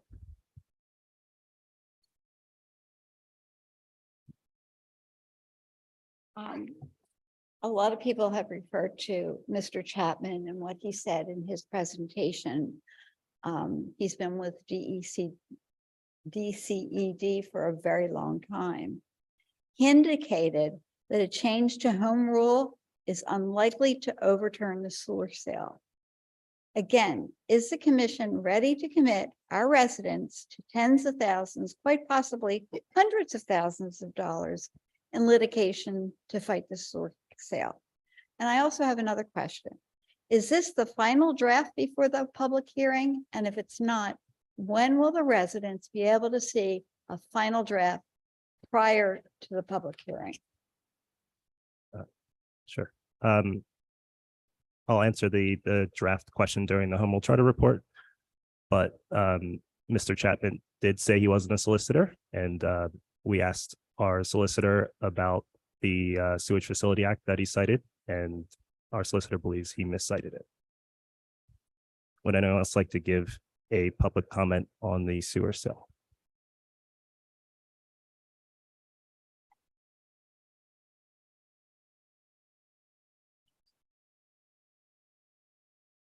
Quick question, James Collins, Township, a resident. Couple quick questions. First question, do you guys get paid to sit up there? No, this is uncompensated. Oh, you don't get paid. Okay, just because I can't recall. When PFM put the numbers together, did PFM, were they going to get money? How much were they going to get if we didn't sell the sewer system? Currently 10,000 for their first presentation about 10,000? And what were they going to get? Because I can't remember the number. What are they going to get if we do sell the sewer system upon their recommendation? would be 805,000 upon closing. Oh, close to $1 million. Okay, thank you. So when we talk about, another quick question, when we talked about, so that's PFM's thing. I don't know, it's kind of curious to me. $10,000, $1 million. I don't know, I might go one way or another. But another quick question. When we talked about PFM's numbers and the fact that you use PFM numbers, did you use PFM's numbers from their presentation as a way for you to put in the best case scenario according to what PFM presented to us as residents? Yes, we use their numbers specifically for the benefit. We didn't use their sewer rate numbers. Right. So basically, when you use their numbers, that was the best possible case scenario as presented to us to sell us on the idea of selling the sewer. In the case which they would get $1 million. Would that be fair to say or no? When you, in other words, when you put their numbers in and you presented their numbers as part of your presentation, the idea of their numbers are the best possible outlook for the township ratepayers as presented to us from PFM. They didn't tell us that we were going to pay triple and quadruple the amount. They told us that we were going to pay just enough, basically, right? Yes. Thank you. And that was just it. Thank you.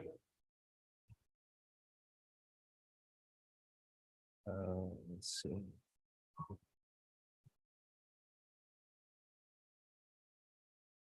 So Shannon Main, Towamencin taxpayer. Just to make it clear on what Mr. Collins said, I've never been involved in a contract where someone did not get paid upon completion.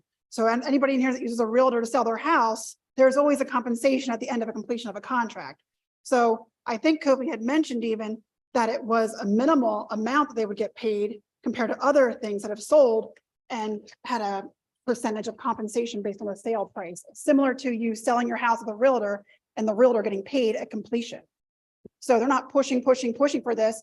They got paid a fee to do a job for the presentation, whatever that fee was. And upon completion, you get paid a percentage of the sale, like a commission, just like a realtor and every other thing that you buy that has a dollar amount. Thank you. Thank you.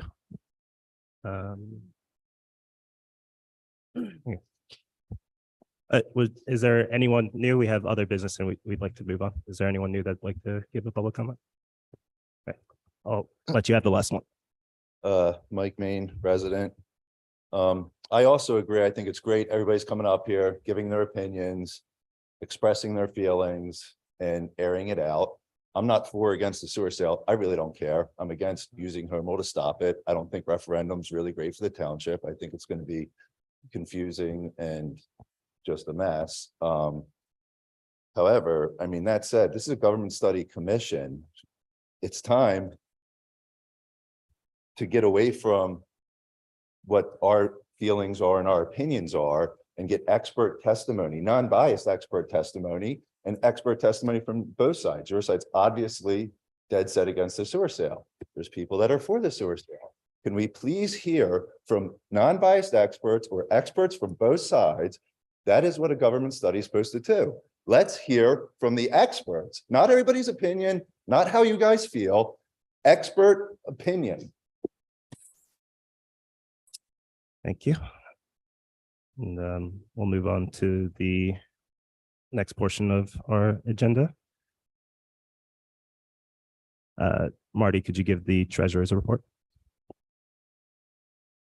Okay, there have been 3 bills that have been received. I just received an invoice today from our solicitor.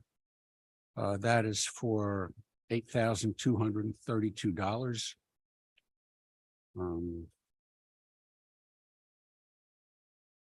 Let's see. Also, I wanted to put in the public hearing to the reporter. There's going to be 2 announcements for that. And that price is for both announcements, $443.62. Like to get approval for that. And then the last one is the space rental for the audio at the high school. Now, the township is in process of getting a certificate of liability insurance to provide to the school district, which is required. And I believe that once that, I know that township is doing that right now. I believe once that's in, it's very likely going to be paid directly from Towamencin to the school district. But I would just like to get authorized that rental fee, albeit for $10. So there's 3 items tonight. There's the billing and that's for January from the solicitor. Again, $8,232. The notice for the reporter, 2 notices for the public hearing, $443.62. And third is to authorize the space rental for $10 to the school district. Would anyone like to make a motion? Motion. Joe, I second. Any questions, comments, or concerns? Any public comment on our spending? All in favor, say aye. Aye. Any nays or abstentions? None, motion carries. Can I speak or something? I'm still here. Sorry, we moved past the sewer cell analysis, so we'll have a public comment period at the I end. just have one tiny comment to make. And that is that, I'm sitting here and listening to the comment going, questions and everything, and there's so many questions that they're being asked and there's no answer. You guys are not answering every question. So it's kind of raising frustration in me because I think that the reason being here is to have the give and take, for people to ask questions, for you guys to give the answer, but not to just shovel it and then go into the next one. Who wants to talk? Who's next? And that is not helping. It's not helping me. Okay. Thank you.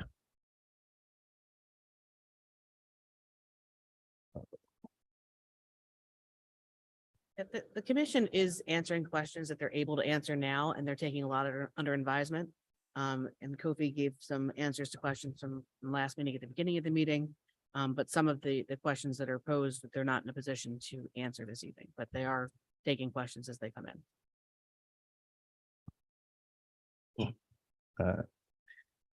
Next on the agenda is a motion to elect an open records officer.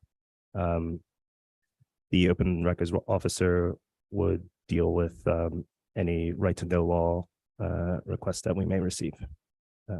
Would anyone like to motion to nominate one of the commission members as an open records officer? I'd like to motion Jen Foster. Can I get a second?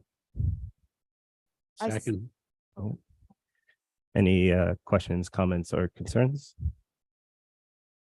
Would anyone in the audience like to make a public comment about this motion?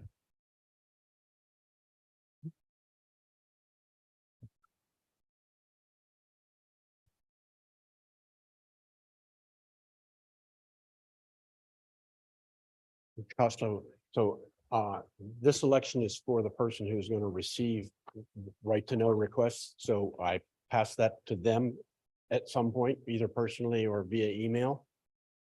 That's correct. Okay. Where would I find the contact information?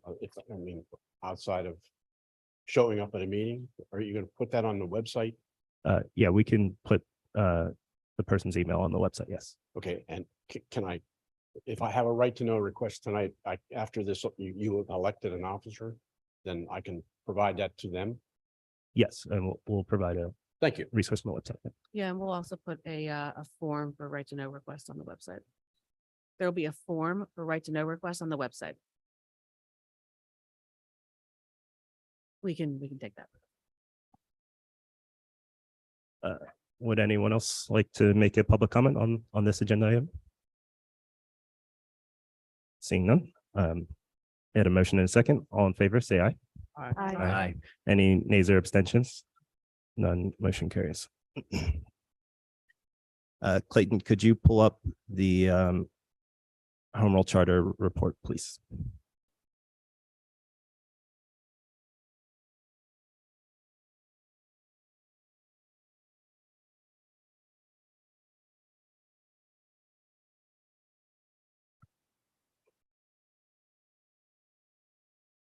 Next slide, please. So we're asked to provide a timeline. This is some of the events that have gone on so far. This commission, or at least the election for this commission, was initiated via petition, and that was done on August 8th in 2022. And then the election where the ballot question and the election for the Government Study Commission was on November 8th, 2022. And then we had our organization meeting on 12/6/2022. And we have our public hearing scheduled for March 1st, 2023. And we'll also be voting whether or not to send a charter to the county.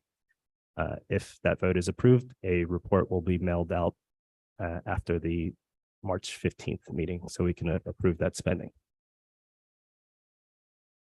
And then we've also scheduled a town hall for questions or comments ahead of the election if we vote to approve it on the March 1st meeting. And then with our first goal of the study, we have indicated that the May 16th primary would be the best date to achieve that goal. So if we vote to approve it, that would be the election day. And as far as the maximum timeframe of this study, 18 months would put us at May 2024. Next slide, please. And I've included an excerpt from the Home Rule Charter Law, the function and duty of the Government Study Commission. The Government Study Commission shall study the form of government of the municipality to compare it with other available forms under the laws of this Commonwealth and determine whether or not, in its judgment, the government could be strengthened or made more clearly responsible or accountable to the people, or whether its operation could become more economical or efficient under a changed form of government. And that's Title 53, Section 2918. Next slide, please. And I've removed a few of the slides that I've presented already.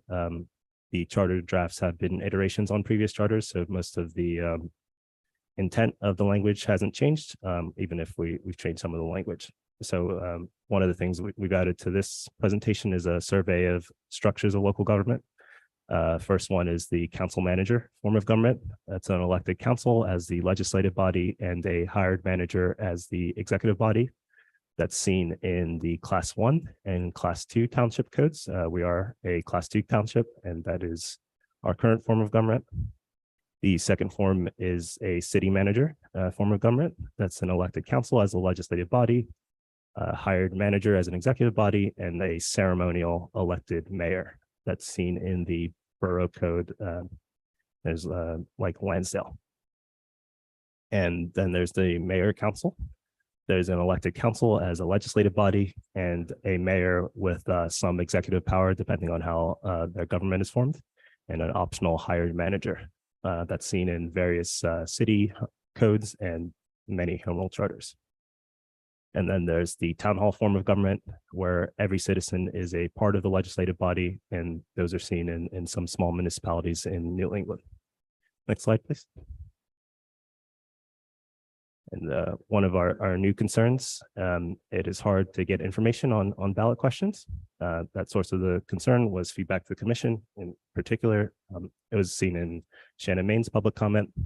The solution we came up with was to require the township to host a public meeting every time there's a Towamencin ballot question. Source of the solution was state laws. Various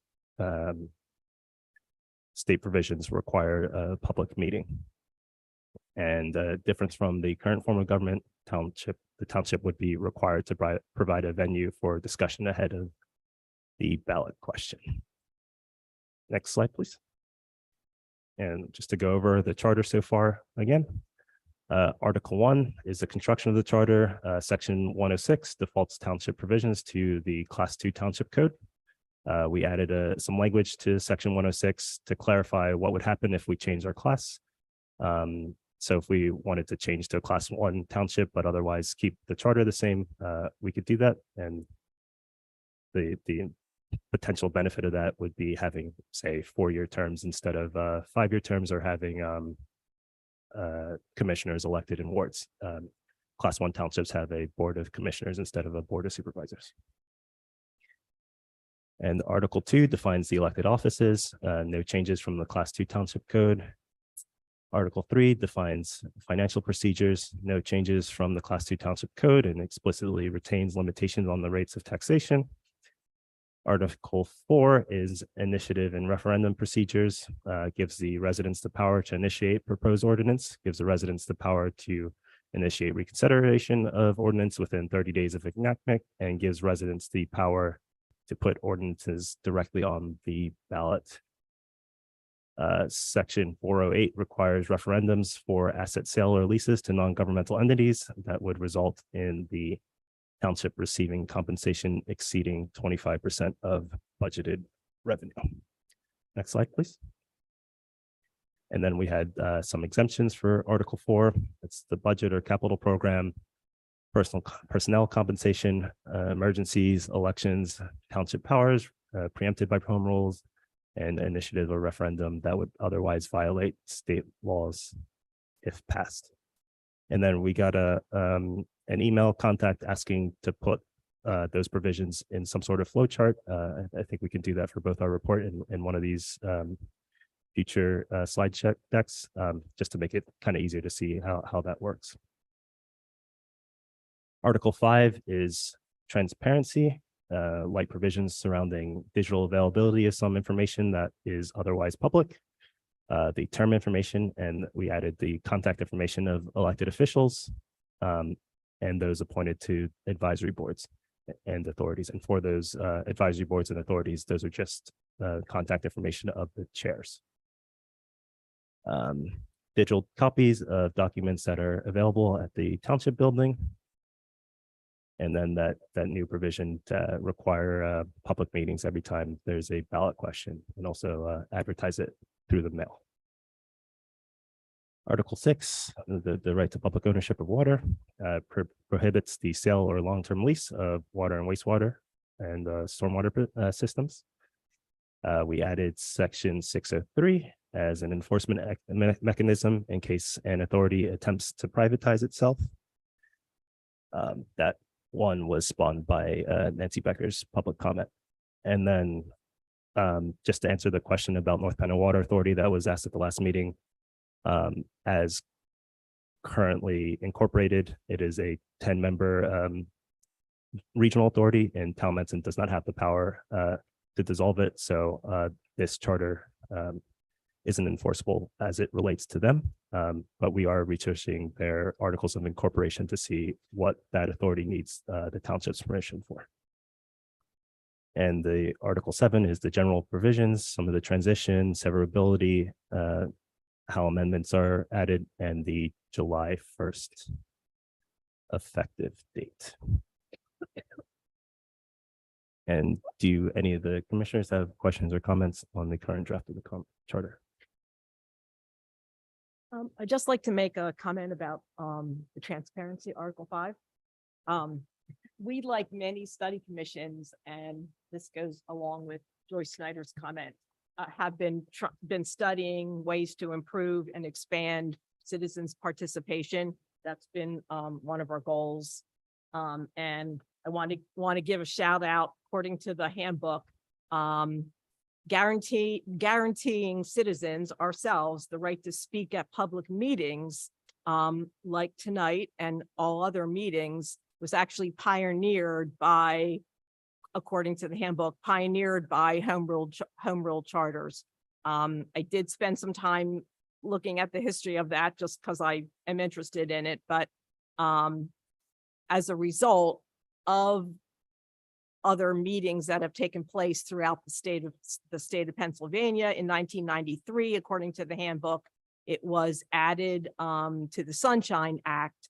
So we are all benefiting from the right to make comment tonight. And I, like Joyce, think it's great that people do come to meetings, and I would like to encourage anything within our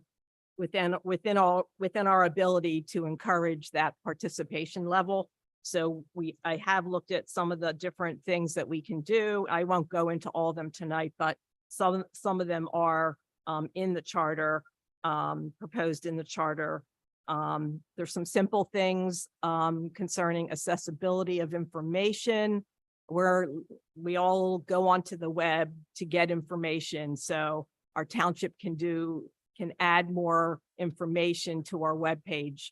A good one to look at is our neighbor Hatfield Township, how they have set up some of their pages. As Kofi said, adding members of committees, their term dates, as well as their contact information. There's many other ideas, but that's something that we have looked at.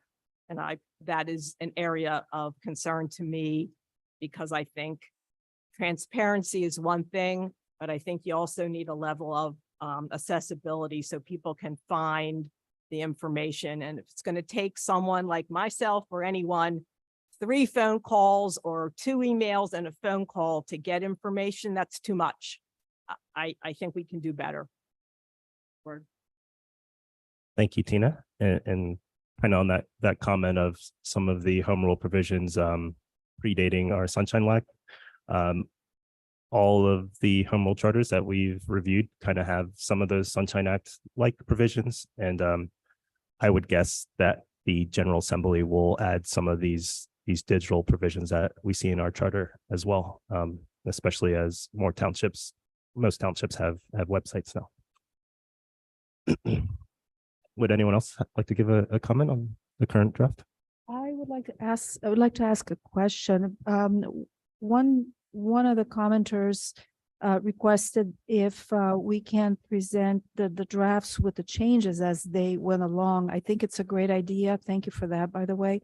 Is it possible that we can add to our website maybe once a day as we're making these changes so quickly, if we can add the last version with the changes as we move along so that the public can see that we're moving along? Would that be something that we can do with our media coordinator there?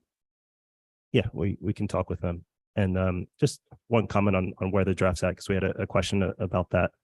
The draft that we have right now is pretty close to what we would vote on the March 1st meeting. We wouldn't want to add anything crazy in between this meeting and the public hearing.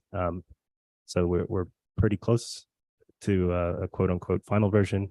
And then any final version does need to be available 60 days before the election. So residents will be able to digest that.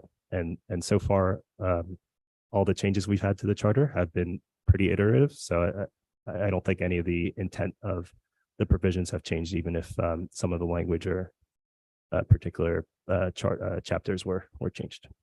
But is it possible that we put the original version and the changes that we've made to it at this point? Sure. Yep. Yeah. I'll talk I with. think the public would benefit from that. Sure. I'll talk with our website people.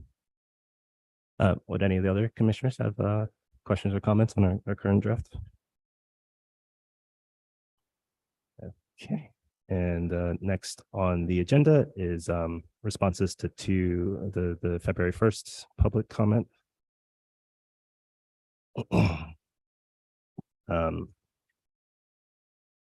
Shannon Main felt that the lack of recent government studies was proof that home rule isn't a good idea. I think that is a very ambitious causal link you found. I think there are a few more plausible explanations. First, there is an implied municipal maturity with the adoption of a home rule charter. Most of the 2,500 municipalities in Pennsylvania are townships with less population than our high school. I can't imagine there would be much motivation to do a government study when you don't really expect your municipal government to provide many services in the first place. All of the top 10 highest population municipalities in Pennsylvania have a home rule charter or optional plan, which means they've gone through this study process. All of the home rule municipalities in Montco have a similar population today compared to when they initially adopted their charter. Towamencin's population has quadrupled since the home rule law was adopted. The sidewalk connectivity presentation had a population projection of Towamencin, and we aren't projected to grow much over the next few decades. I believe we are as mature as a township as the other Montco home rule municipalities when they adopted their respective charters. Second, the ebb and flow of municipal powers is always changing. Some formerly home rule exclusive powers have made their way into various municipal codes and vice versa. Tina talked about the Sunshine Act provisions. And some of the formerly existing home rule powers have been preempted by the General Assembly. In similar fashion, ballot questions for municipal class reclassification has not been popular recently because the various municipal codes have flattened. Township could become a township of the first class if it wanted to, but there isn't really much of a point. Lansdale could become a city if it wanted to, but I can't imagine they see the reason to do so. I think the statistic you're looking for is number of municipalities that have repealed their home rule charter, and that is 0. It's been attempted twice and failed both times. It seems that municipalities that have problems with their charters prefer the amendment process or rewriting a charter altogether. Lastly, every home rule charter is its own document, and I believe it's improper to make criticisms of home rule broadly without referencing a specific charter. The draft Towamencin charter heavily ties the township powers and procedures to the Class 2 code, which means the day-to-day operations of Towamencin would be exactly the same. If we are anything like Plymouth or Norristown, we could go decades at a time without invoking the referendum provisions, which is practically the only substantive change aside from removing the township's ability to privatize our water, sewer, and wastewater systems. I'm biased, but I think this hybrid approach to charter drafting is very elegant. Rich Coslow asked about financing, the financing NextEra would use to acquire our system. We won't know exactly how NextEra will fund this acquisition until they get regulatory approval. Aqua and American Water have paid cash or borrowed for smaller acquisitions and have issued shares for larger ones. As far as the recent infrastructure bill, there were some discussions about encouraging these types of acquisitions with additional grants. That is to say, we would get $115 million from NextEra and an additional amount of money from the federal government. That idea never made it into the bill, thankfully, in my opinion. As far as the funding of actual maintenance of the sewer system, money from that bill is available in the Clean Water State Revolving Funds. Those funds are supposed to be they're supposed to preference publicly owned sewer systems. So the actual cost of upgrading our system from a rates perspective might go up if the system is ultimately sold. At the very least, any federally powered grant or financing that would be available to NextEra is also available to us as a municipal system. I believe you asked similar questions to the Board of Supervisors. Supervisor Marino told me he doesn't know anything about NextEra's business strategy, with the exception that they offered us money. We have run our sewer system as a municipal authority for over 50 years.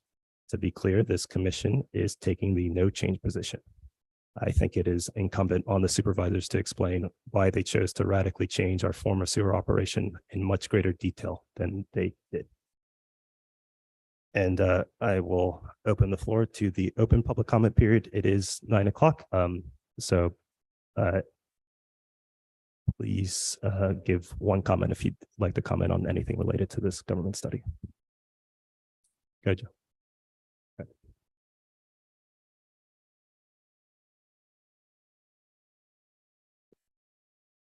Shannon Main, Towamencin taxpayer, in section 402. It says that you have you're going to elect, I guess, 5 people or designate 5 people to a committee. How are you coming up with that 5-person committee? So whoever wants to make a petition would have to designate themselves, sign a smaller petition amongst themselves to create that 5-person committee. I'm sorry, can you repeat that one more time? The 5 people that want to collect petitions for whatever it is, are they themselves picking who they are? The other thing is, I mean, what I said last week, I brought it with me what the reporter quoted because they only quoted me on the first 2 sentences I said. But just to reiterate on that, on 1972, 100 government study questions were added to the ballot, and then it quickly dropped off after 1975. And yes, I didn't give my opinion. I read it out of the Home Rule Handbook, and Home Rule Handbook, page 51, does say that poorly drawn charters require extensive amendments. So Lehigh County in particular had 37 amendments to their charter. Other people had over 3 elections, 17 amendments to their charter. So that means we're going to be going through the amendment process multiple times because we're quickly jamming this charter in before May.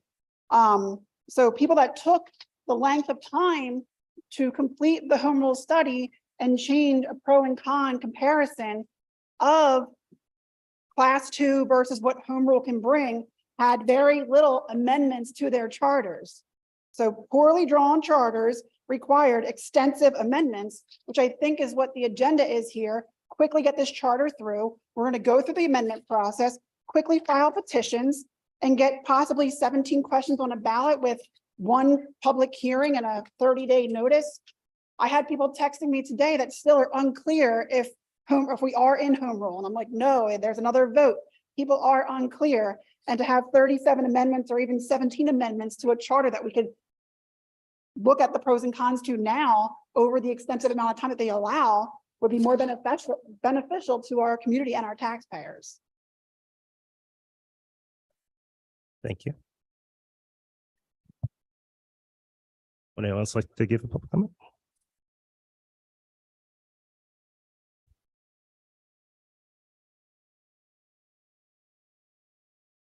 Rich Marino, Boyd Avenue, and currently one of the township supervisors. This has been bothering me for the past couple of weeks. I asked a question a couple of weeks ago regarding section 302. And you had initially put out something about taxes in there. I think you had a land use tax, or you referred to it as a backyard tax, and you pulled it back after some pushback. Well, I haven't heard any pushback, at least in this meeting, about taxes. So I'm not sure where that pushback came from. But regarding transparency, I think you guys have been transparent about the process. Where I feel you haven't been transparent is really the implications of this decision. And the decision being, if you are successful in stopping the sewer sale, what are the implications of that? Mr. Collins is a much better public speaker than I am. He referred a couple of weeks ago as a math problem. I would clarify more as a financial problem. The financial problem that we were trying to solve was the fact that over the next 10 years, our expenses are going to be higher than our revenues. That's a fact. It's a problem, and it's a problem we were trying to solve. If you are successful, and I think you assume you have to be, that you are going to be successful, I think you need to be transparent about the implications of that. And I think you need to use section 302 to come up with what your plan is for the township to fund that shortfall. Our expenses are going to be higher than our revenue. Home rule charter does give an options to the township to collect more additional revenue. What is your plan there? And what are the implications for the residents? It's very easy to stick a sign on your lawn that says stop the sewer sale. It's a little more difficult if you have a sign next to it and says, and raise my taxes, because that's where we're going. But I think you need to be transparent about that. I think you need to put your plan out there. I think you need to explain to the residents, not just stopping the sewer sale. There's a flip side. There's a flip side to stopping it. And what is that? And what's your plan to deal with the revenue shortfall that we're going to have? Thank you. Sure, thank you. So our current property tax limit is 14 mils. I think we're 5 and change right now. So the implicit assumption is the Board of Supervisors could continue to raise property taxes as they've done. And it is the Board of Supervisors' discretion to deal with financial problems. That is one of the charges of your office. So as we were talking to people, we've heard it a few times in public comment, and we've heard it a few times in private conversations. People didn't like the idea of removing the property tax limit. But we do still have some room in our current property tax limit. So that is the baseline assumption that we would continue to raise property taxes as needed. And we can include that information in our report. Go ahead. Mr. Main made the comment that he doesn't like referendum procedure. Charles Wilson here in 2001 for the May 15th primary basically said, and I have documentation at home, I didn't bring it tonight, basically said, listen to what the people have to say and have referendum for critical items, issues. I don't think that's the exact quote, but he did discuss the referendum procedure. So, you know, Mr. Main, you don't like it, but Charles is here, Mr. Wilson, he's sitting supervisor. Do you disagree with him? Oh, okay, well. No, it's just a comment, not a question. Thank you. Thank you. Would anyone else like to give a public comment?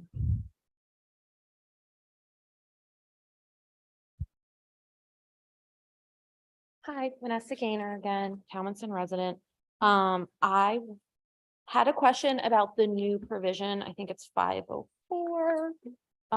The ballot question public meeting.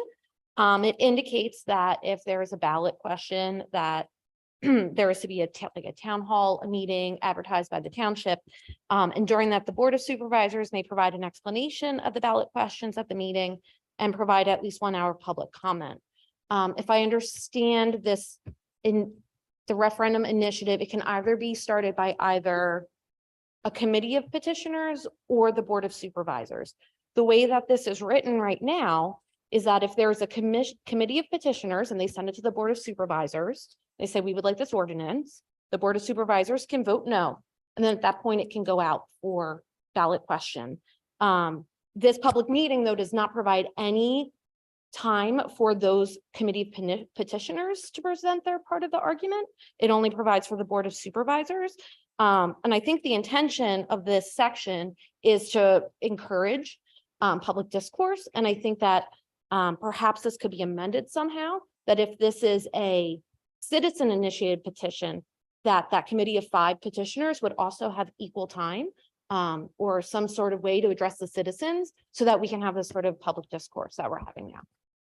Thanks. Thanks, Vanessa. We can look into that. Thank you. Would anyone else like to give a public comment? Yeah, Mike Main, Towamencin resident again.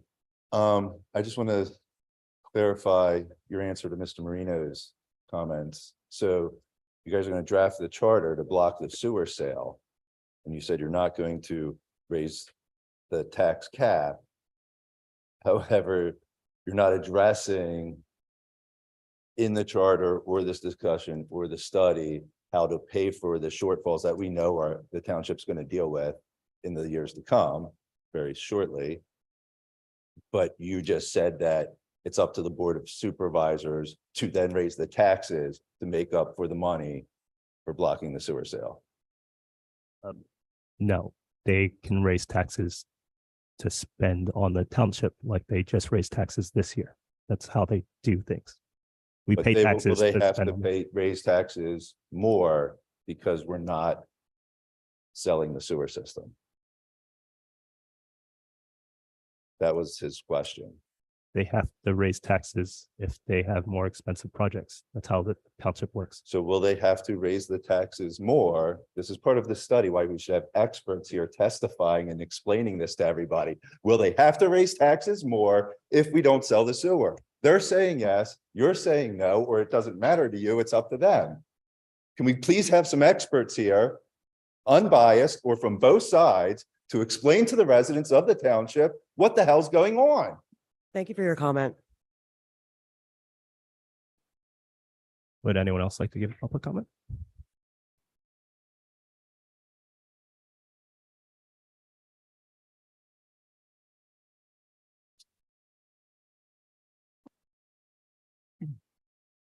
Rich Costello, Towamencin Township. In all the comments that I have made to this government study commission, I have not mentioned one way or the other, whether I favor or am opposed to this sale of the sewer plant.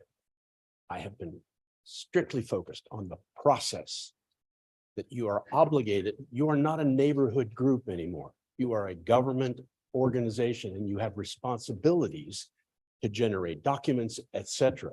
And I don't feel that you're doing the job that you were elected to do. And as the commenter just spoke, we need better information. And I understand the timeline you're under, but that we didn't create that as the citizens of Towamencin. That's a self-imposed limit. And if you've tried to jam a 9-month process into 9 weeks, and you're going to shortchange us. And what you're saying is, oh, well, we're going to stop the sewer plant. But then whenever the taxes go up, oh, that wasn't our fault. We just stopped the sewer plant. I think we need the full analysis, which is what I was saying before. And I think it's the obligation of the Government Study Commission to produce that in writing from a reputable accounting firm to the rest of the township. And if you have to employ outside experts to do that, then I encourage you to petition the township for the money to do it. You were doing that for your legal counsel. Why don't you do it for your financial counsel? Thank you. Thank you. Would anyone else like to give a public comment? Go ahead. Nancy Becker, Towamencin resident. And I apologize. Kofi, when you were talking about the term limits for the supervisors, did you say you were going to change the term limits for the supervisors? I'm sorry, I didn't understand you. No, they have the same term limits, which is none. Correct. 6 years. So it's a 6-year term and then they can run for as many terms as they want. Yes. Pardon me? It's a 6-year term and then they can run for as many consecutive terms as they want. Okay, right. And the other thing, and I don't think you answered my question. When will we see the final draft before the public hearing? Yeah. The one that we would present to the public hearing would be on the Monday before the public hearing. And then that would, unless there's very small changes, would be the one we would send to the county, assuming we vote to approve that on the public hearing date. Okay, so the Monday the before. public will see it on Monday Mhm. and the public hearing is going to be on Wednesday. That gives people 2 days. I don't think that's fair to the residents of Towamencin Township. And I just wish you would reconsider giving the township residents clear draft so that they have some time to digest it before the public hearing. Thank you. Thank you. Would anyone else like to give a public comment?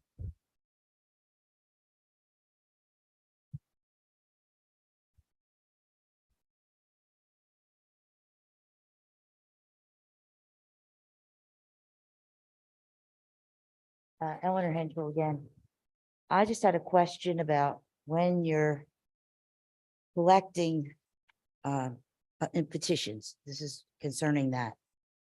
My understanding is 5 people can go and we say I'm one of the persons.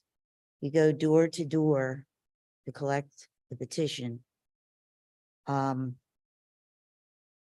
So it would have to be those 5 only personally collecting the petitions. They couldn't give the same size paper to say a neighbor and say, could you go down Deerfield and get me some signatures. Am I being clear on that? We can look to clarify the language, but the committee is supposed to be the ones interacting with the township. And then they should be able to, employ other neighbors to help them collect signatures.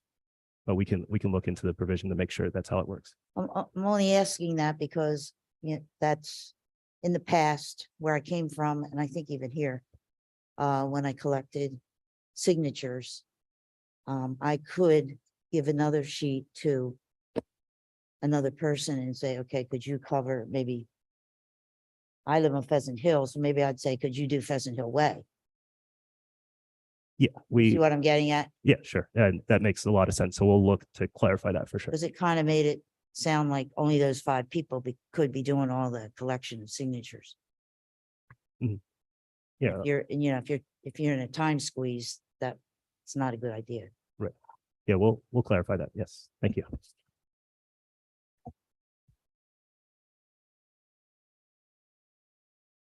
Would anyone else like to give public comment?